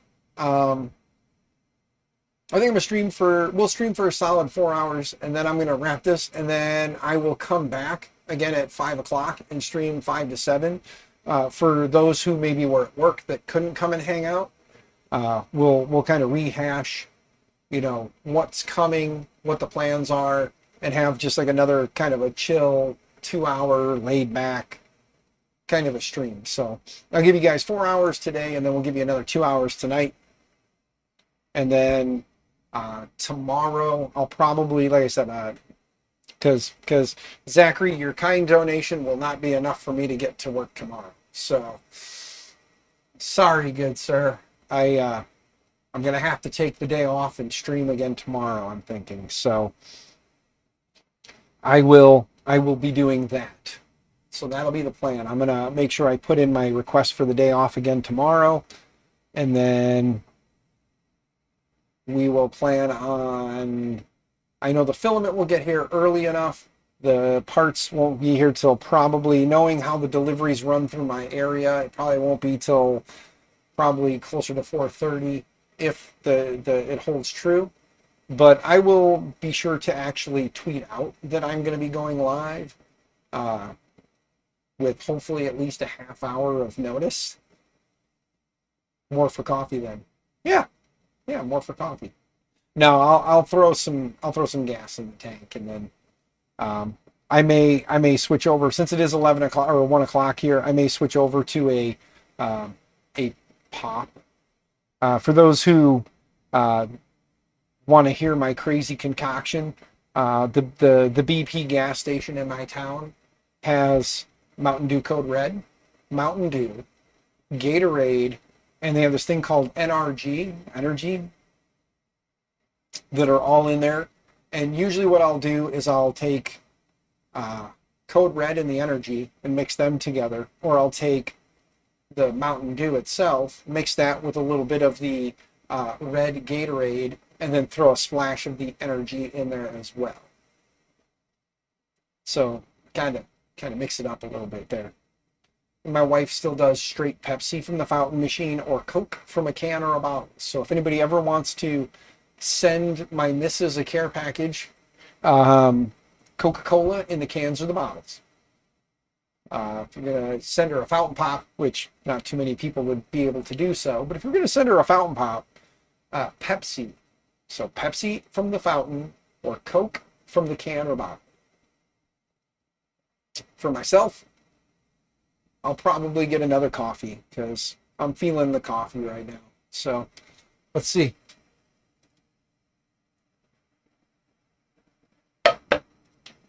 Yep, it's empty now. So probably go get a refill on my coffee, and probably steal my wife's fountain pop and go refill that for her as well. So Zachary, my wife, and I thank you for that, good sir. And then I'll put a splash in the tank of whatever's left. So funds wise, whatever's left, we'll put that splash in the tank to get me off of the E line, because I'm on empty. So just starting a new pot. Sweet Da Vinci. Awesome.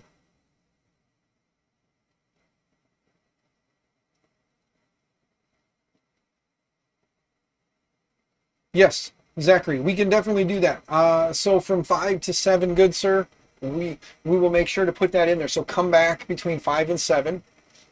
Pop. What is this pop substance? I know sodas. Well, sorry, Mad Cats. I've called it pop since my wife and I got together. I used to call it soda. I said pop wasn't a thing. And then my wife and I got together, and it happy wife, happy life. It's pop. I call it pop. Red Bulls for you, a few of them a day. Yes. I had a bad habit of drinking 6 to 12 Mountain Dews a day. And after I got those kidney stones, for those who were or OG enough to remember when I got my kidney stone and how that sucked for like 3 to 4 days until that thing finally passed. And for how small that thing was, holy hell, I can't believe something so tiny would cause so much pain. Oh, I was a wreck with that damn kidney stone. Man.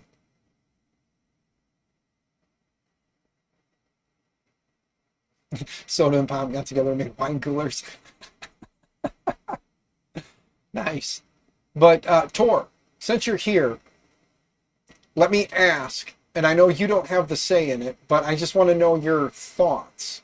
With what I'm doing, do you think it would be beneficial to reach out to Mr. TH3D and see if he'd be interested in the project? I'm not asking for a definite because I know you're not him, but do you think what I'm doing would be something where like B stock items would be something he might consider um, donating to the project? What do you think? I mean, I know the old saying, it doesn't hurt to ask, which I'm gonna do. I just want to know if you think it's a do that now or wait a little while and ask kind of a thing. And if you have no input, you can say I have no input. You don't have to, feel as though I'm obligating you to anything, good sir. I just asking for some advice if you think now is a good time or if I should wait or if, probably shouldn't do that. But I'm not looking for I'm not looking for the new stuff. I'm looking for I'm just looking for B stock stuff that still is functional, maybe not as beautiful, but still functional. I do need to talk to him too about the possibility of joining the affiliate program. Because again, affiliate links help the channel.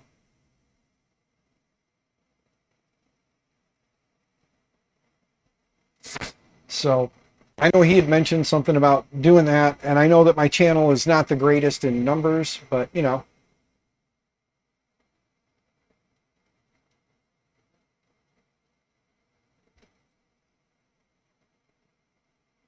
and that's what I was saying. Like I'm gonna reach out to him about the affiliate program and also the potential for some B stock items. And to save him on shipping, I can always take a trip to I can take a trip over and visit him. That way it can save on some shipping costs. I can just basically go there and he can be like, here, take this, take this, take this kind of a thing. So I think actually I'll shoot him an email. I was going to say I'll text him, but I know that little Miss Olivia is definitely keeping Daddy busy. So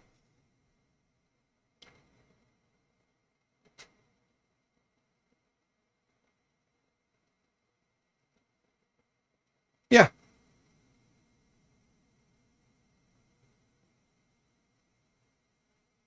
yeah, I will just shoot him an email and just tell him, I understand, the new changes in the family may take time for him to respond. So there you go. You check your local area to pick up some cheap Mark IIIs once cleaned up. Can be a nice flip. Yeah. Yep. And that might be a thing too, is where we start doing stuff like that, where, some of the stuff will be like project stuff and the other stuff will be, let's see if we can flip it and use that money to kind of help purchase the things we need. Because again, it's not the goal to make money. with this project. This project is to keep people going in the community, but if there's ways to make some money along the way to keep the project going, where maybe I don't have sponsors, or maybe one of the printers I have is like a specialty thing and I have to buy a part, you know, that'll be what that is. Yeah, trying to get steady sleep down with a baby is fun. I remember the oldest boy who is currently out there working on his car. I remember the from 2 to 4 a.m. sitting there on the recliner, just feeding him a bottle and hanging out with him, burping him, and then he'd fall asleep on my chest and I'd pass out holding him in the chair. And then at the time my ex-wife would come out and wake me up and be like, hey, give me AJ and go to bed.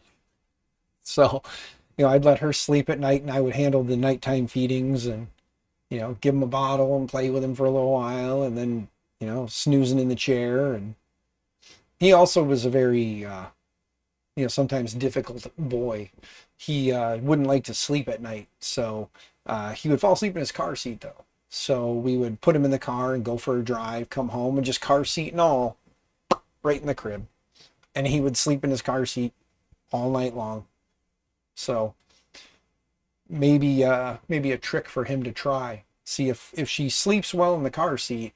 Once you harness them in, they can't roll over, so they basically are just harnessed in like this. So you take all the blankets and stuff away that they would kind of try to fall over their face. Maybe keep the blanket over the body, and then just let him in the car seat. It worked for AJ when he was a baby. Zach, not so much. Zach was a belly baby, even though they tell you to make your baby sleep on their back.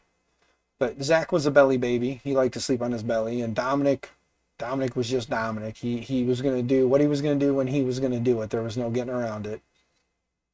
And then little Miss Avery is the same way. She my youngest daughter. She was the same way.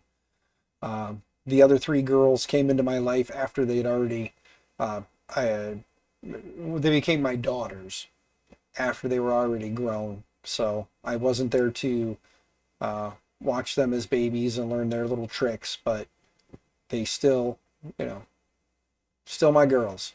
And my family is my family. They're my daughters, they're my sons. There's no step involved. So, but yeah, we're coming up on that 4 hours of streaming, guys. Hey, y'all, back for a bit. Yeah, well, I'm actually just getting ready to, in the new phone, trying it out. Sweet. Yeah, I was at JPP. I've only got about another probably 5 minutes. I'm going to wrap this thing up. I said I'll stream till the 4 hour mark. And then at the 4 hour mark, I'm going to wrap this, and I'll be back at 5 o'clock to stream from 5 to 7 to catch the people who normally come to the stream at 5 to 7. So we can talk about basically kind of rehash on what I'm waiting for, what's come so far. And then depending on how things go, we'll be streaming tomorrow, working on that guy with the parts from Micro Swiss when they get here. So like I said, I got the Micro Swiss parts coming in tomorrow. I just got the email notification again that said that they'll be here between 1:30 and 4:30 tomorrow, my time. So yeah, so that's the plan. Is we'll kind of pick up from there. We'll get the rest of the filament from Polymaker. We'll get the hot ends from Micro Swiss in, or the parts from Micro. I don't know exactly what they're sending. I'm saying hot ends, but could be direct drive kits. We don't know. We'll find out. But whatever they send for that guy, we'll start tearing that down and rebuilding based on whatever they're sending. And then hopefully we'll get something awesome off of this tomorrow. We'll be able to get it printing too. So the goal tomorrow will be see what we get it swapped out, and then see if we can make a good print out of it. We'll get a Dapper Dan sliced up. We'll get a Dapper Dan sliced up and printing on there, because that's my go-to is a Dapper Dan. So we'll get one of them sliced up and on there and get it running. And of course, I'll just use what filament I have in house. We won't crack open new boxes. That makes no sense. We'll give them brand new in package boxes. And then once we know it's printing, like I said, we'll tweak the slicer and start working on calibrations, getting those things done. And then I'll get those files exported up to my GitHub. So they'll be out there for whoever ends up with that printer. They can just go to the GitHub and grab the config files and pull those into Orca and be good to go. So that is the hope anyway. Cross our fingers. So possibly, if all goes well, that printer should be done in next week's stream. So hopefully next Tuesday we can be done with it.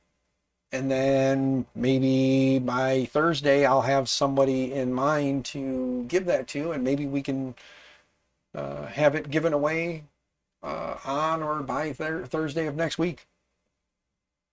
Because like I said, I'm more or less, if anybody's in the north central Illinois area and you know of someone who is in a tight spot financially, but 3D printing would be something that they would enjoy or love, just let me know. Send an email, dan@makermindnexus.com with someone you have in mind. And then hopefully this will find a home if I don't find somebody before I get somebody. I'm sure there are some people around me that I do know that I would not mind giving it to. But a quick rehash before I end the stream is goals are, if between channel and merch sales I can hit the $4,000 to $5,000 a month mark, I will be putting in my 2-week notice, and this will be a full-time thing. And we will work on printers, we will rebuild printers, and we will give them away. I will have the income from the channel to help me live on, so that I can keep doing this. And then the goal would be 6 to 8 hours a day, 4 to 5 days a week. We would do streams, rebuilding printers and doing stuff with printers. So that would be ideal. You guys would be coming along for the ride every day. You guys could come along for the ride. And then of course, rebuilding the printers, and if manufacturers or whatever want to get involved, great. If not, fine. It'd be nice on weekends to be able to go to libraries, public places, and have events where I've got, if I've got, a bunch of the same model printer, if I've got a bunch of Ender 3s we picked up off of a open box from Amazon or whatever, and get a bunch of the same printer, and then have the parts needed, new control board, screens, a bunch of pieces that we would need to potentially rebuild them after they're built. If there are damaged, missing, broken parts, having these things on hand so that we could do little public events where I say, on this day at this time, I'm going to be at this place for, 6 hours, and we're going to do 3D printer. I've got some 3D printers where I'm going to teach you how to build them. You're going to get your hands dirty. We're going to build the printers. We're going to diagnose and troubleshoot the printers. And hopefully by the end of the event, you've got a working, running printer with a successful print off of it that you can then take home. And this is going to be something I'm going to gear towards, again, low income people who are very tech, interested in 3D printing and tech. I'm not looking for somebody who's going to take the printer home and then swap it on or sell it on Facebook Marketplace the next day. I don't want to see that. I don't want to see people who are just looking for, I do a little bit of work and I can make $100. I want somebody who actually says I can get a 3D printer working and then sell my prints and make $100, $200, $300 in a weekend at a craft fair. You know what I'm saying? That's what I'm looking for, is somebody who is in a tight spot that is looking for something to kind of help them creatively, and be able to make some money, and maybe find a new passion. So, but that being said, guys, it is at the 4-hour mark, so I'm going to wrap this thing up. I do thank you guys for hanging out. Again, bearded bucket. I almost said bearded dragon again.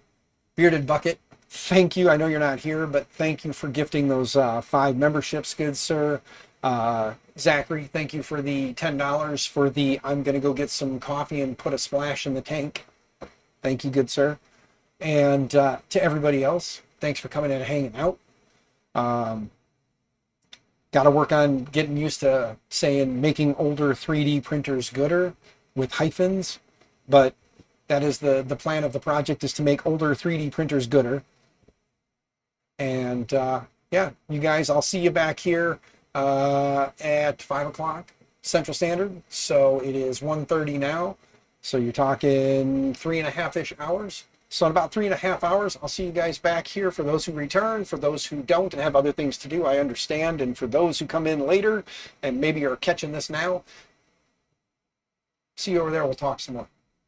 But that being said, guys, stay out of trouble, stay out of jail. Happy 3D printing and all the things.